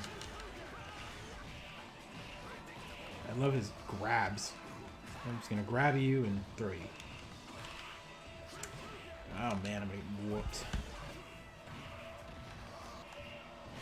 Yep, got whooped. Now I'm playing him with a bad character. I'm no good with this character for sure, but I picked him randomly. I just wanted Chang.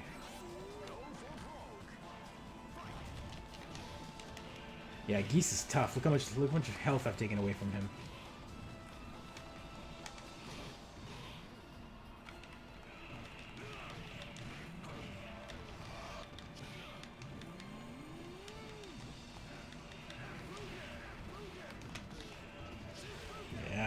He's hit me like 4 times and I'm already dead.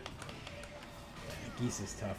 You have to play against him with a good team. He's a tough cookie for sure. Plus, every hit takes like a big chunk of your life. So.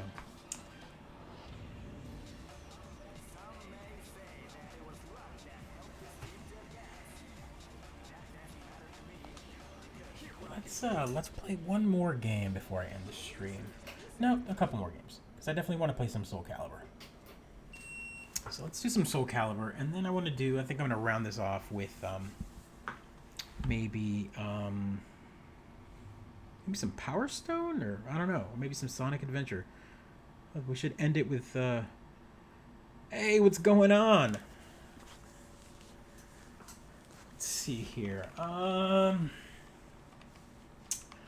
We'll go with let's go with some Soul Calibur next, real quick, just because I did a 2D fighter. Now let's go with I was just playing Capcom vs. SNK2. Like, I just switched out from that. I got whooped up by Geese because, you know, I picked random players. I didn't play anybody that I knew. Let's go to Soul Calibur.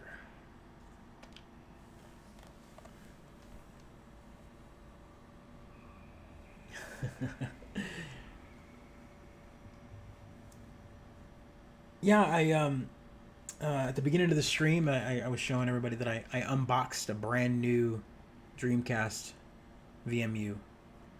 So, brand new. I'm playing with a brand new VMU. So I've got, if you notice, there's no save file on here. Every game is playing a brand new save file. We talked a little retrospective on the system. Look, it's new everywhere. Let's go. And look, no characters unlocked. Oh no. Geese is weird. Well, I mean, it's 1 versus 3 on that, so they power them up. So every hit takes a lot. I'm gonna play with Astroff, which of course I'm gonna play with Astroff because I rock with Astroff. Look at this. Look at the graphics on this game, man. 1999. I mean, obviously PlayStation 2 was coming out. You know, I body with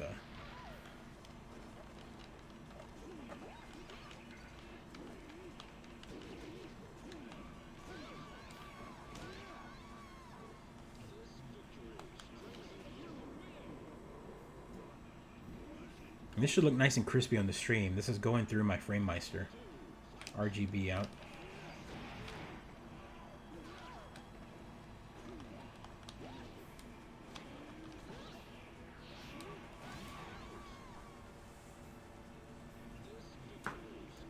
Launch title, man. This was a launch title.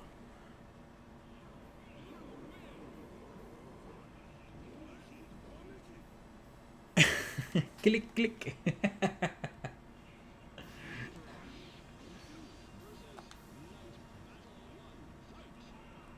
Oh.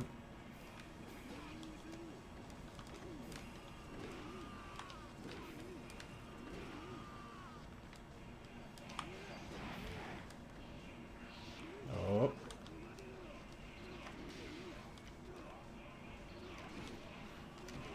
And beat you with a foot to the face.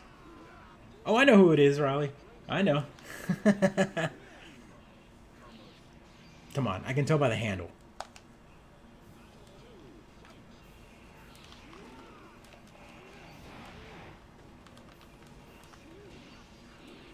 Joe. Ah. Get out of here.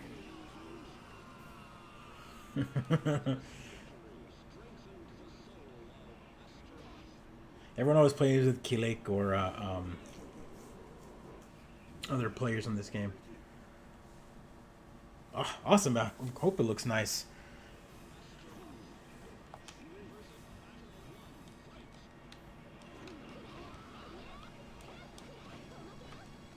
Oh, I always hate. It's always the fast players against, because you got to move a lot more. The little bites. The little bites on these faster characters always hurt. Like stab, stab, stab, stab, stab.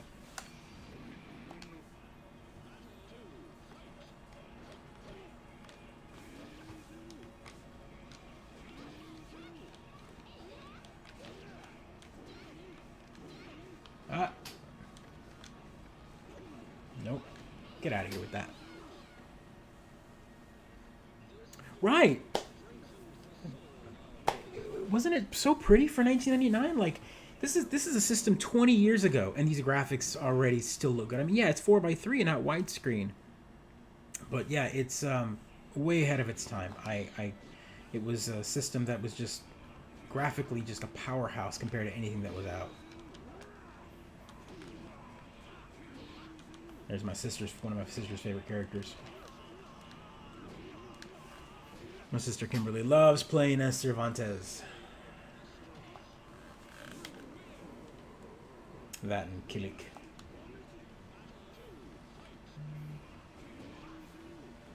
Nope. Yeah.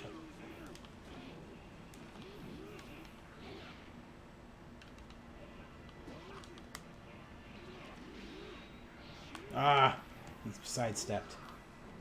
Let's do something brutal. There we go.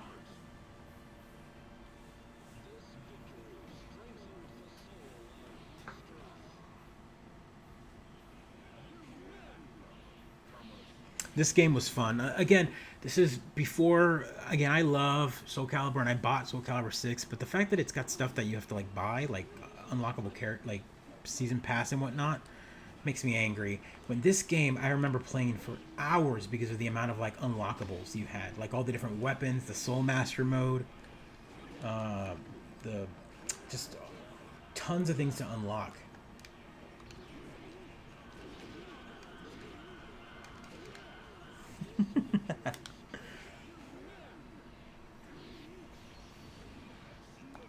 I remember playing this game on my TV, and it has the theatrical mode, the one where you just like let them do their move, their like little, I guess their kata, I guess is what it would be called. They just kind of do like their weapon like demonstration, and just letting that play, going through all the different, changing the camera angles and whatnot, because it looks so good. I mean, for 1999, the camera looks so good. They're not the same anymore. Unlocking characters are not the same. The fact that season passes exist for fighting games makes me angry. I mean, I don't mind DLC, but if you're gonna sell me the DLC or give, like, that's why I kind of dig Smash Brothers. Yeah, you have to buy the fighter pass, but I love the fact that they already gave you ton of characters up front.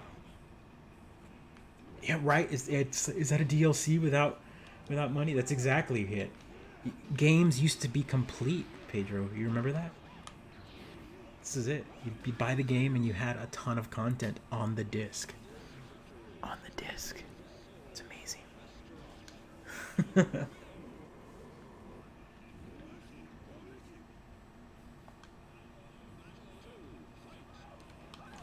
Taki, come on. Nope. Nope. Oh. Oh. Fast characters. Fast characters. Nope. Oh, nope. Oh. Ah.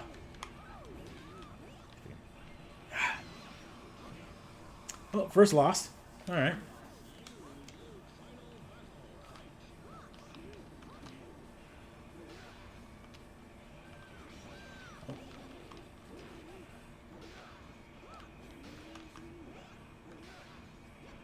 There we go.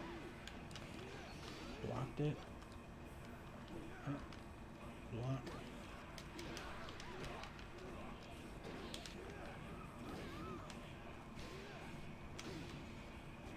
No. Oh, here she comes. There we go.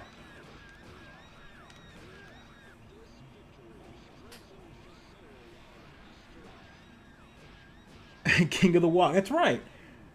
He unlocked all the fighters. That's exactly the same way. It's kind of the same way with Smash Brothers right now, right? Like, everyone went, even though the characters were there, you have to unlock them all, which is fun because it allowed you to go, oh, I got this player, and then it allowed you to unlock that player and then learn them at a specific pace. So yeah, you're right. Unlocking players was kind of the way to go. Who would do it first? Who would buy? And then, but then there was always that, you feel kind of empty at the end of the weekend, right? You're done with the game. You don't want to do that. So there was always that thrill of maybe holding back a little bit, learning of certain characters, then finding. Or I like time ones, unlockables that were time, certain amount of time played in the game, which allowed you to go, hey, you've been playing this game for like a week, and all of a sudden another character unlocks, and you're like, what? And pre-internet spoilers.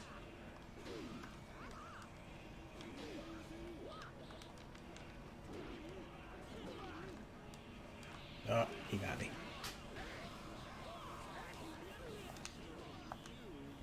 Maxis. No, no. Cowboy Elvis over here.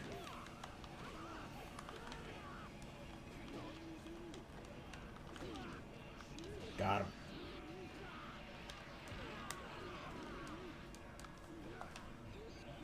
And I think this is the final boss right here, because Maxi is his rival.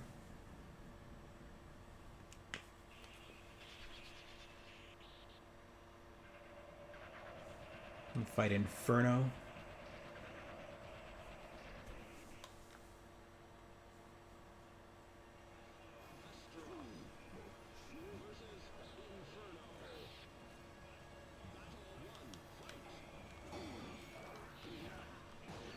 He's playing his Nightmare right now.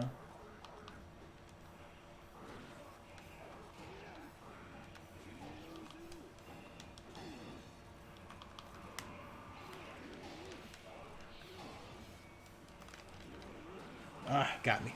I knew as soon as he was going to do that stupid slash up slash. Nice. Oh, God, it's one of his specific moves. Nope. Get that mess out of here. Got him.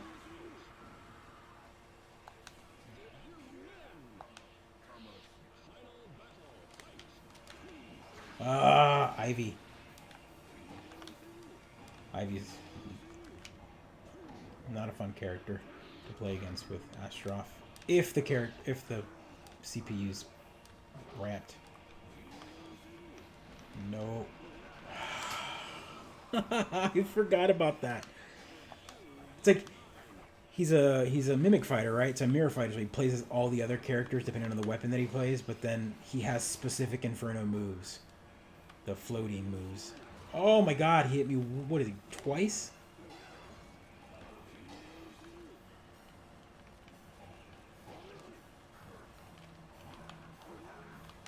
Ugh. Yeah, Ivy was always kind of hard to play, but if you were good with her, you were great. She was a hard character to master. Yoshimitsu or Mitsurugi? It's a Mitsurugi, because no flag.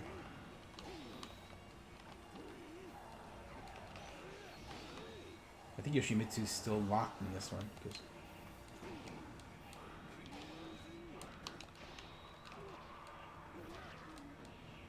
No. All right, I got him. I gotta beat him once.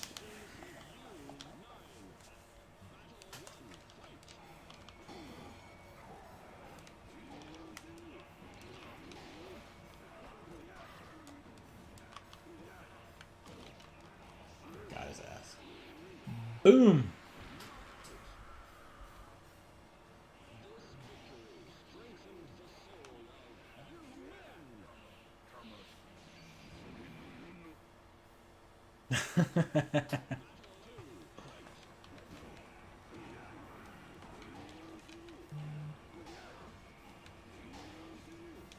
Nope.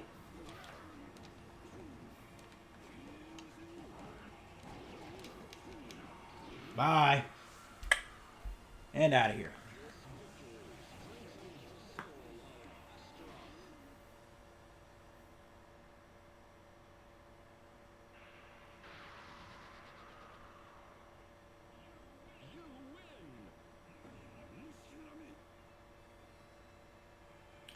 So yeah, the endings on here were definitely, with the ring out, were just text. You know, the story of Soul Calibur was always kind of weird. I think he kills his creator, because he's kind of like a golem, right? He's created through souls. then he Frankenstein's monster.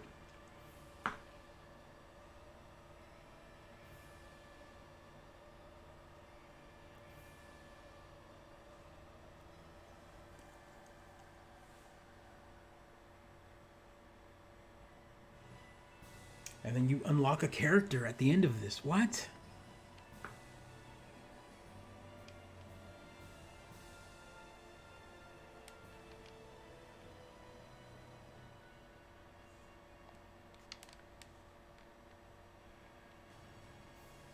Oh, that's right. It's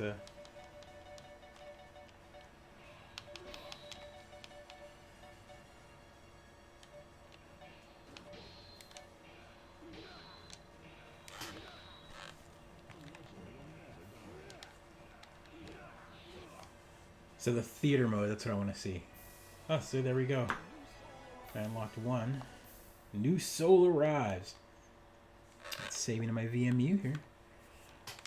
Let's all the new stuff, right? So the museum was always fun. Battle theater. Review battles between CPU, but where's my favorite part? Is it practice, or did you have to unlock that? I think you have to unlock it. It was a mode where you could kind of have them kind of run through a kind of a fun like dance thing. Well, I haven't unlocked them all because I'm using a new memory card. Remember? It's a brand new memory card, so none of my saves aren't here, and I did that on purpose so that I could play some of these games fresh. So one of the things that you could do is adjust and make your screen push the stuff out of the way.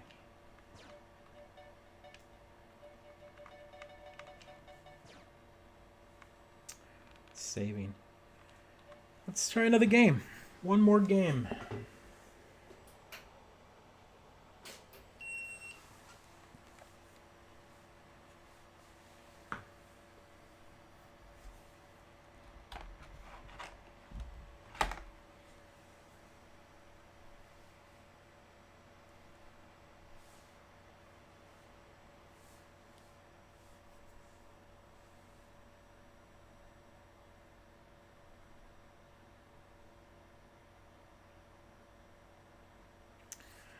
Take a look here.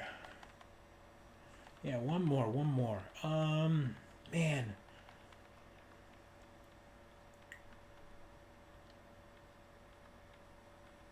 gonna play something Dreamcasty, of course.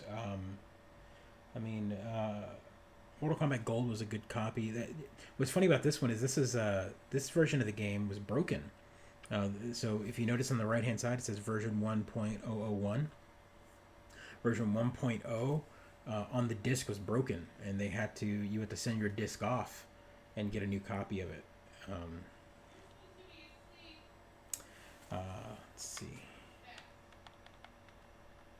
Plasma Sword is another Capcom fighter that has never gotten a port. I don't think anywhere else. I don't think it has. But let's play Power Stone, and I'm not gonna play Part 2. Everyone likes Part 2. I like Part 1.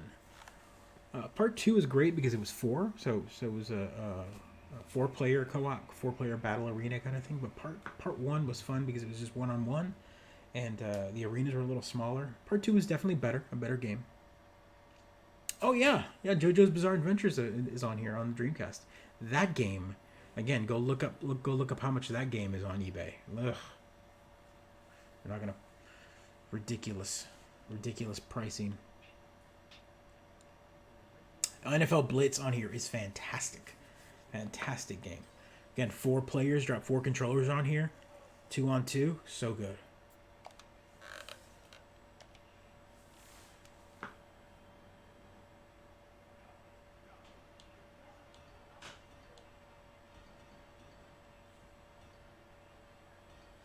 Oh yeah, for sure. Let's play with Gohan or Goku over here. I always called him Wang Tang because he goes. His power move was going Super Saiyan, right? He'd go blonde hair and power up.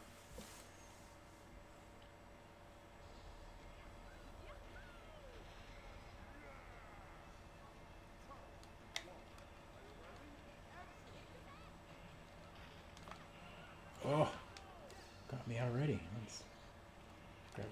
Oh man. Okay. Nope, not gonna let you. Not gonna let you.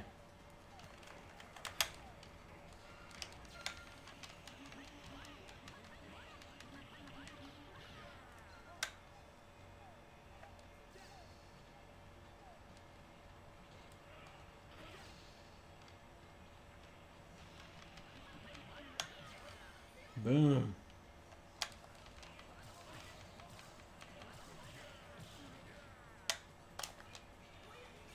Soul bomb.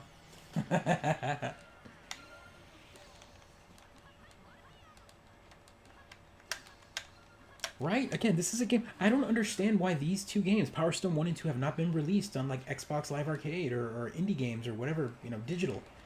It's an easy win. Like, these are already multiplayer games. They're great couch co op. I mean, what? And they're already 3D. I don't understand what the reasoning behind Capcom not pushing these out again.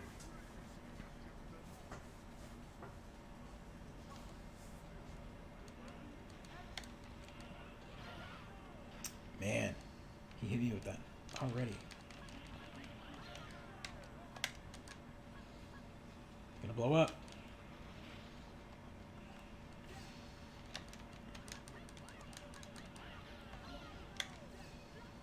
I got a gun.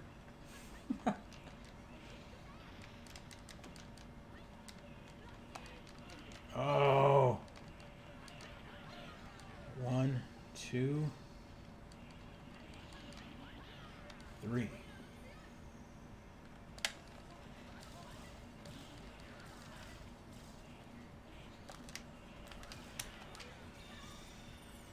Ah.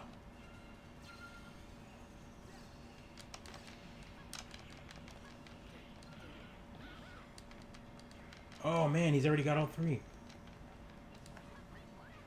Nope, nope, gotta go. Yeah, definitely proto Smash Brothers gameplay.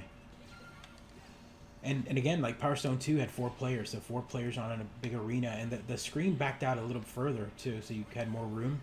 The levels are a little bigger.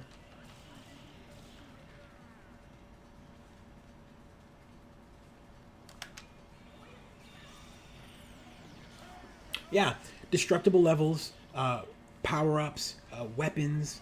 Just again, it makes no sense to me that this game hasn't been released again. I think the only other port that exists is a PSP version. They did a PSP collection, which I thought was really cool. It's a good way to have, but you can, again, who has a PSP nowadays?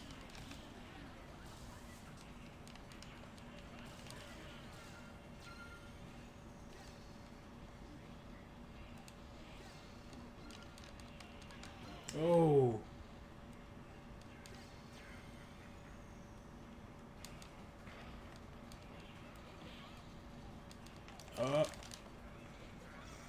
Oh, he powered up. Nope, nope, nope. Ah. All right, survived it.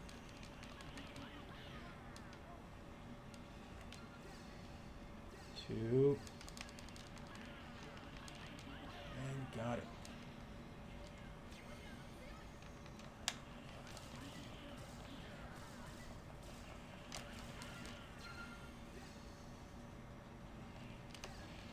Oh, I forgot. Yeah, environmental levels too. There's spikes and stuff on the level itself. So, ooh. And the bomb killed him. Then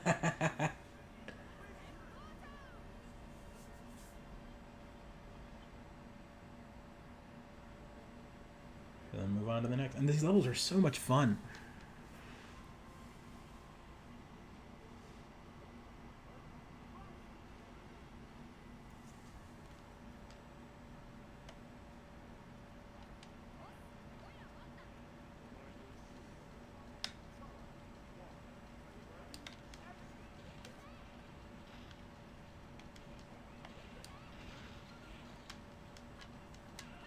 Oh.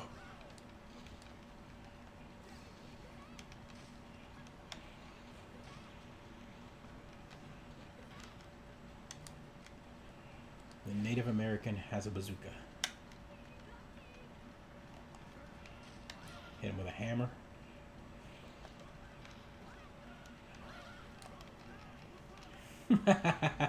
A barrel hit him. Okay, one. Got him.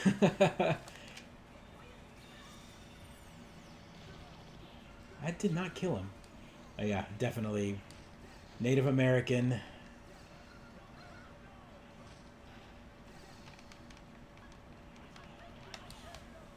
Objectable Native American guy.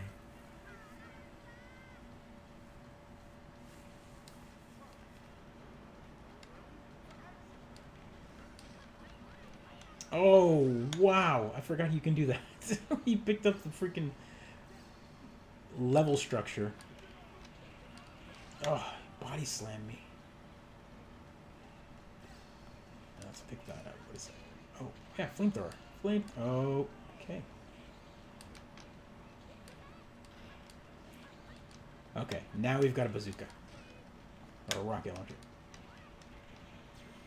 Oh, what does he turn into? Oh, he's wood. That's kind of cool looking. Arrows, of course. Of course.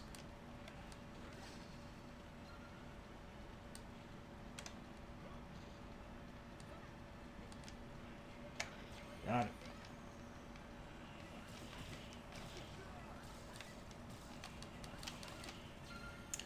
And you can waste it by doing moves, or you can do one big power move.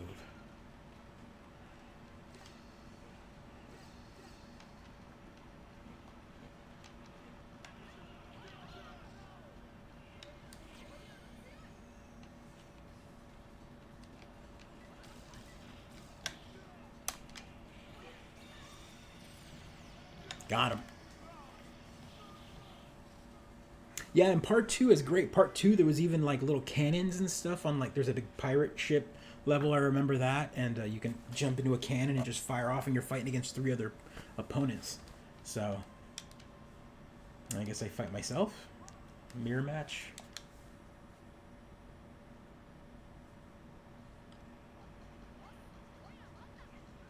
I definitely dig the color scheme on that one.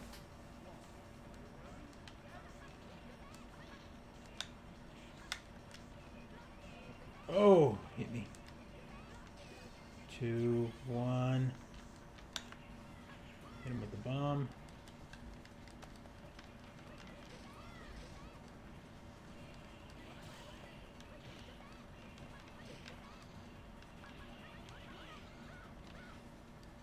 Nope. Gun.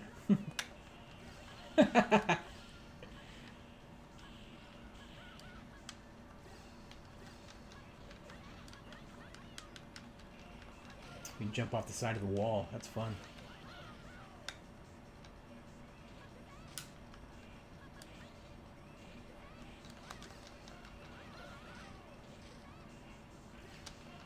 Ah. Man. He beat me.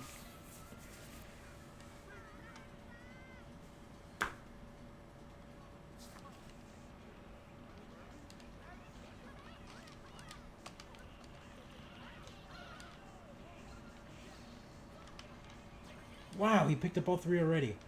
Nope. Nope. Nope. Nope. Nope. Oh, God.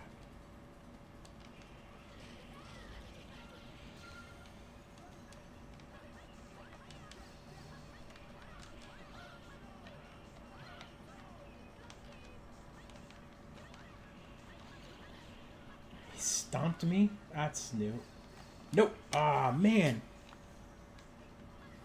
Nope. Nope, nope, nope, nope. Haha.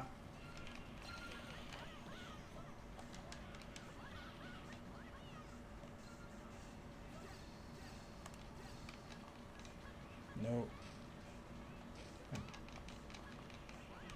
Oh, he's gonna... No!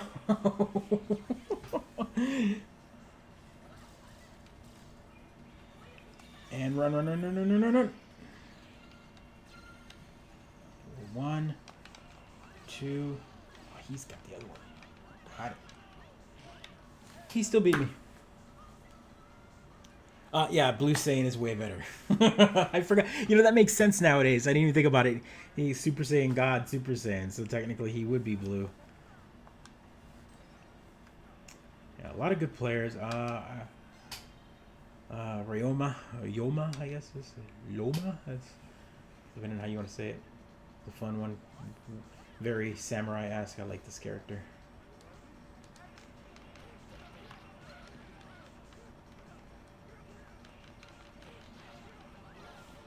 I forgot what he turns into. Let me see if I can get this.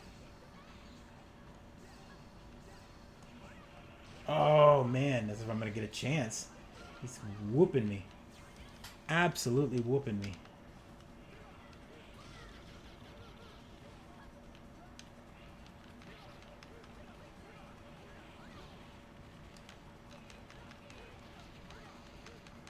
I love the kind of old kung fu aspects of the game. Running up the walls, running up the sides. Man, just came out of nowhere and kicked me just to knock that last one out.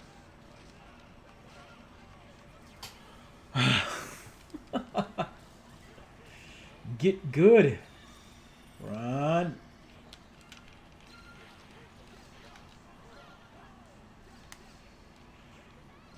Alright, he's got one. I've got one. He's going to throw that chair at me. Throw it at me. Throw it at me. Oh, wow.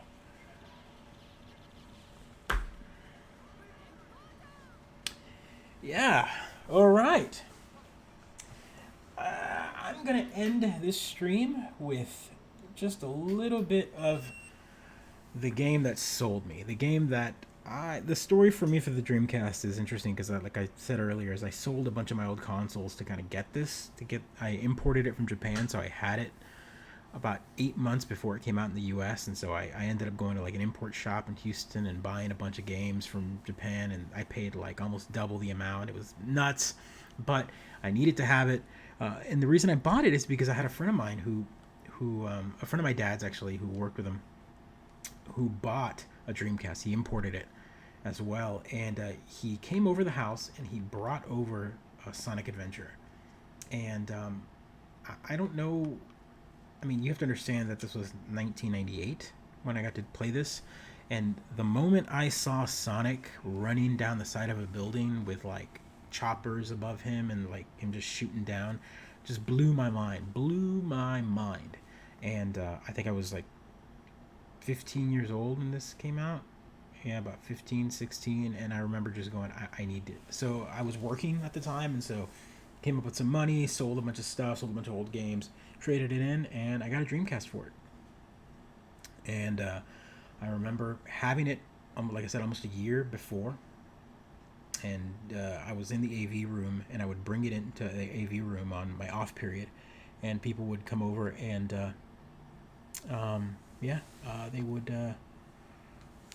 they would play Marvel vs. Capcom, which was on the arcade at the time. So it's definitely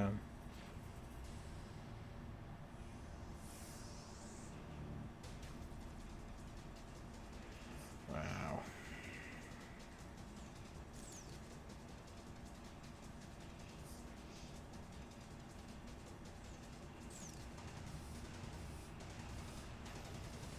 But this intro right here was always fun to watch.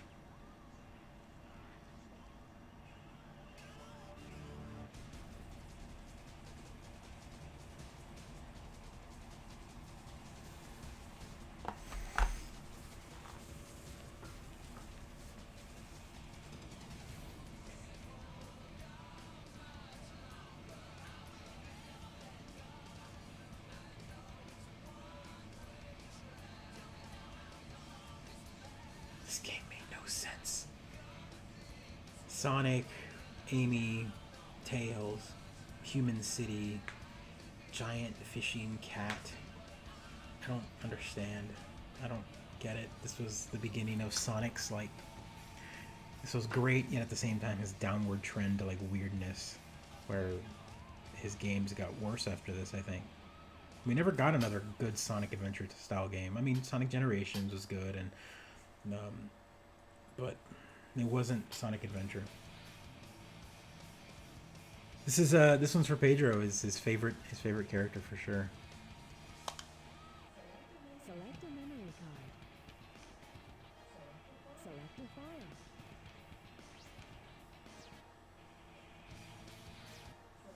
Select a character.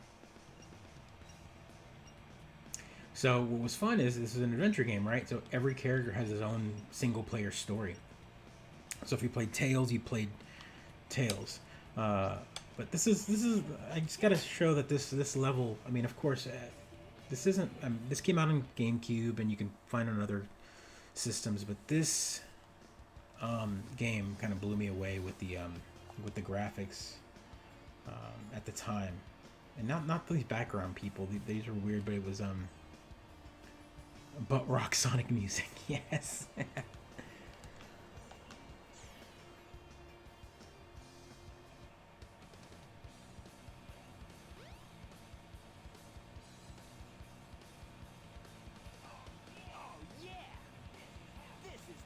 This still looks better than the live action Sonic movie.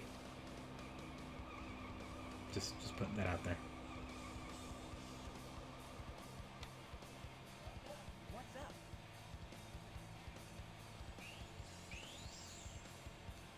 So is Sonic like a vigilante in this version of the game? Like he's like brooding he's like rooftops fighting crime? You are completely surrounded. Surrender yourself.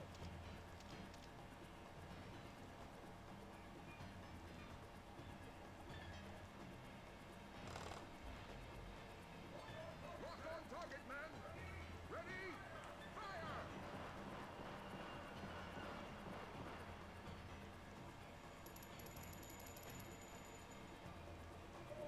Oh no! Our weapons are useless. Retreat! All prisoners! Yeah, dramatic cutscene. Rings just floating there.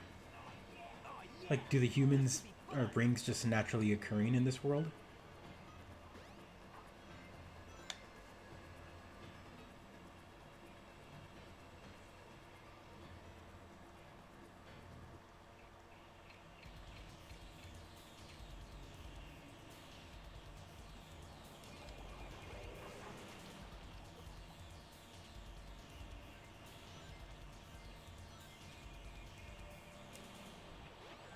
Oh, forgot he does that. Got to hit him in the brain a couple times, and then he goes away.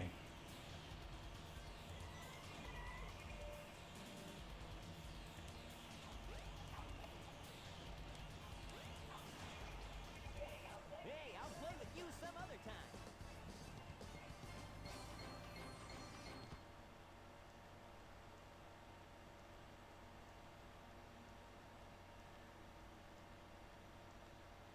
Love that, like, stance. Come on, you big drip. Where you going?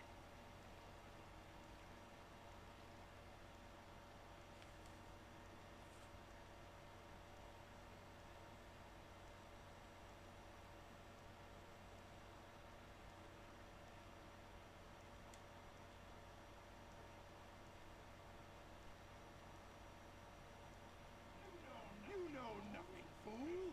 It's chaos, the god of destruction.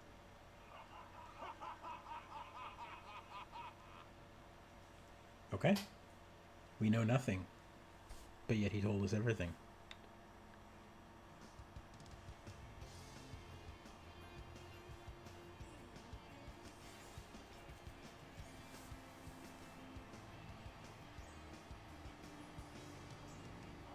Huh?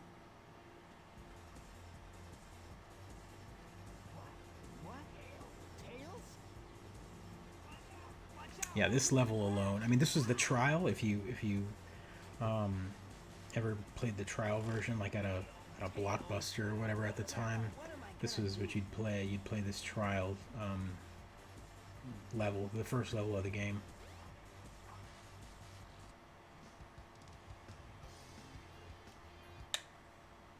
I don't know why it gives you control again, just to walk you know, a couple feet.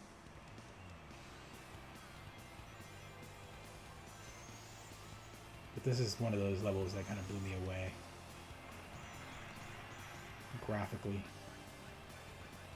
Gotta go fast. Whoop. And again, the plight of 3D Sonics, right? Like,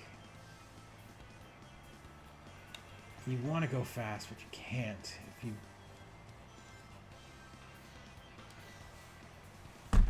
Whoop.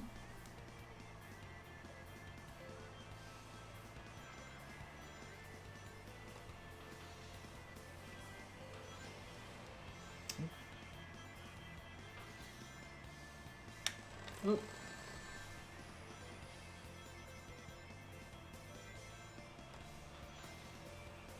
There we go. This is the money shot for Sonic and Sega for a while, showing them that this is what their hardware could do.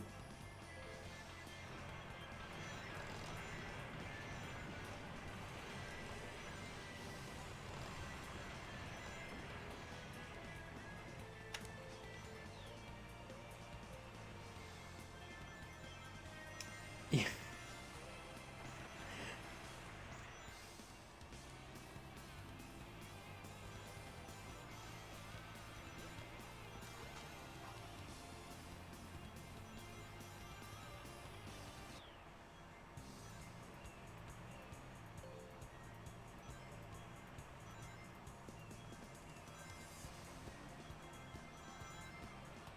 Gotta go faster.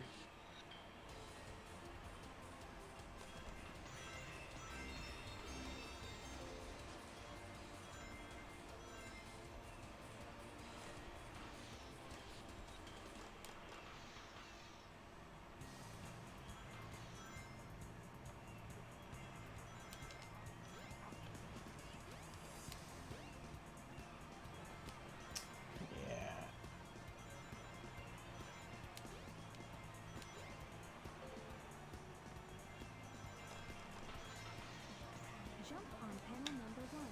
It will take you to panels 2 and 3. Jump as soon as you land on a panel or else you'll fall. Yeah, the perspective changes on this game. Like, if yeah, I could definitely make you sick for sure. Oh, I just ran right into him. Oh, saved the koala, I guess. It doesn't do that for the whole game. It just does it for these dramatic shots. Like when it's really trying to show off, like, oh, look, the draw distance on a game like this was way higher than you got on anything you got on the PlayStation at the time.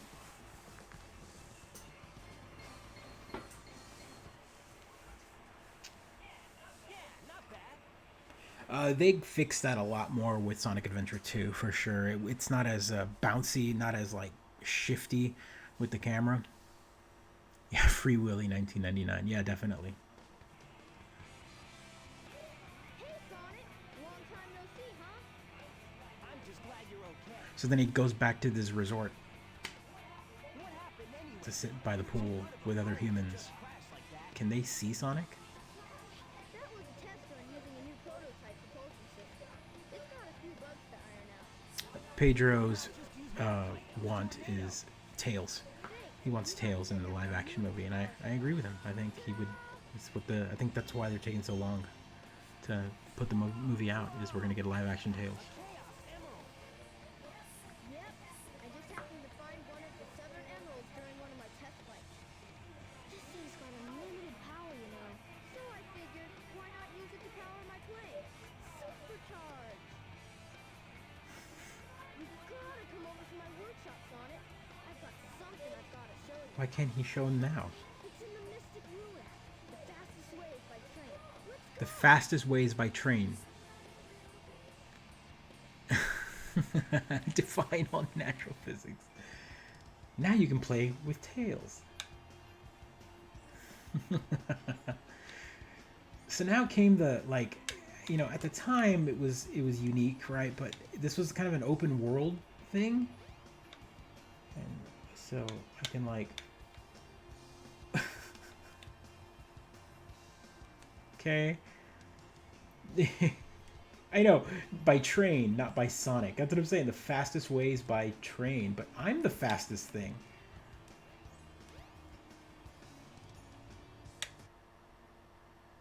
so then I go back to the main level on it, which I don't want to do. But now I can play. Now Tails is behind me if I play that level. But you're supposed to be able to just go to like the city, and you have to go. Yeah, from here you're at the station, and then it's like an open world hub. So to find the next levels, you got to find the opening to that level, or how to get to that level. Well, that's right. You got to go through the lobby of the hotel, and then take you out the doors. And now you're in the open world, like, hey, where's the next level kind of thing.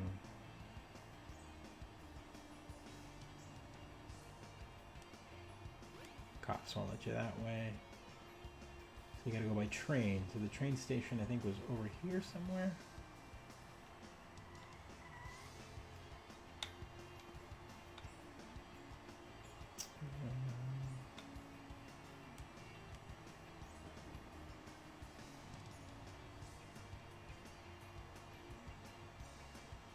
You know, people lament or want old style, like, oh, they try to tell you too much in new games, too many tutorials. A game like this could have really helped. You know, some sort of like, hey, this is how you move around, this is how you do things. Hey, go here, go there. But I remember playing this for a while, and the game took me a lot longer than I care to admit to beat or play, because I didn't know where to go.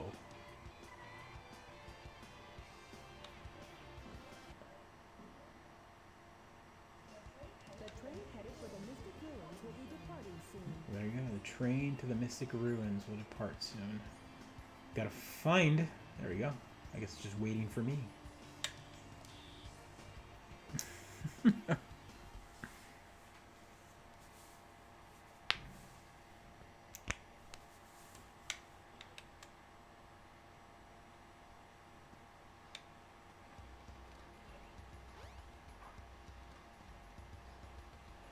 So this is a train that humans could take to this place.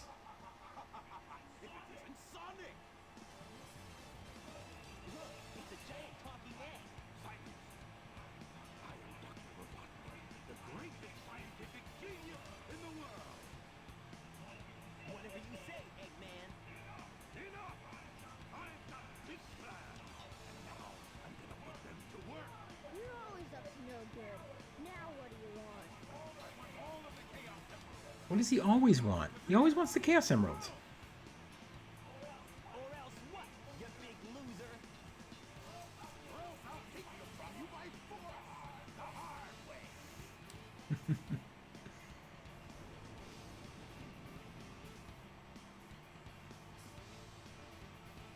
He could just like fire a rocket right now. Instead he's... No? Oh, all that was just getting ready to fight him. Egg Hornet. Okay. Pick up some rings. Some...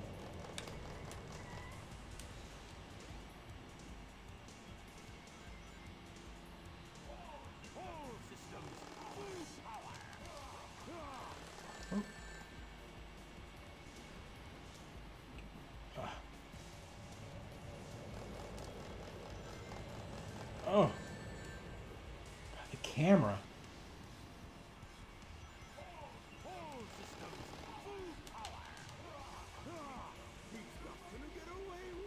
I won't get away with it, but he's going to keep coming at me.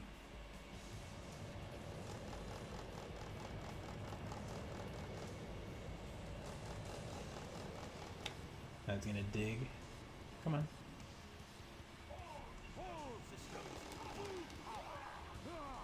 There we go.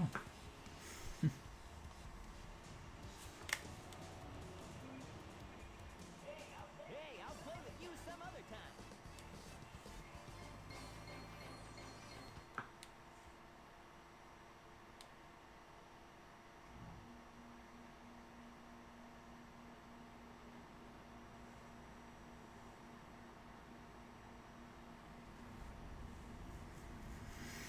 All right, ladies and gentlemen, I've been streaming for since 7:30. It's now 10 o'clock my time. I'd love to wish a happy birthday to the Dreamcast. 20 years, still one of my favorite consoles. So many good games. I could literally keep playing and streaming all night with more and more games, but I'm going to end the stream here. All right, guys. Yeah. Thanks for joining us. And again, if you're not familiar, we've got a channel, the Mid-Geek.crisis.com. You can get our link there for Twitch, for YouTube. One of the individuals in our chat right now, Cautious, he's my partner in crime on the show, but podcast, so check us out. All right, guys, take care. Have a good night. Happy birthday, Dreamcast. 20 years.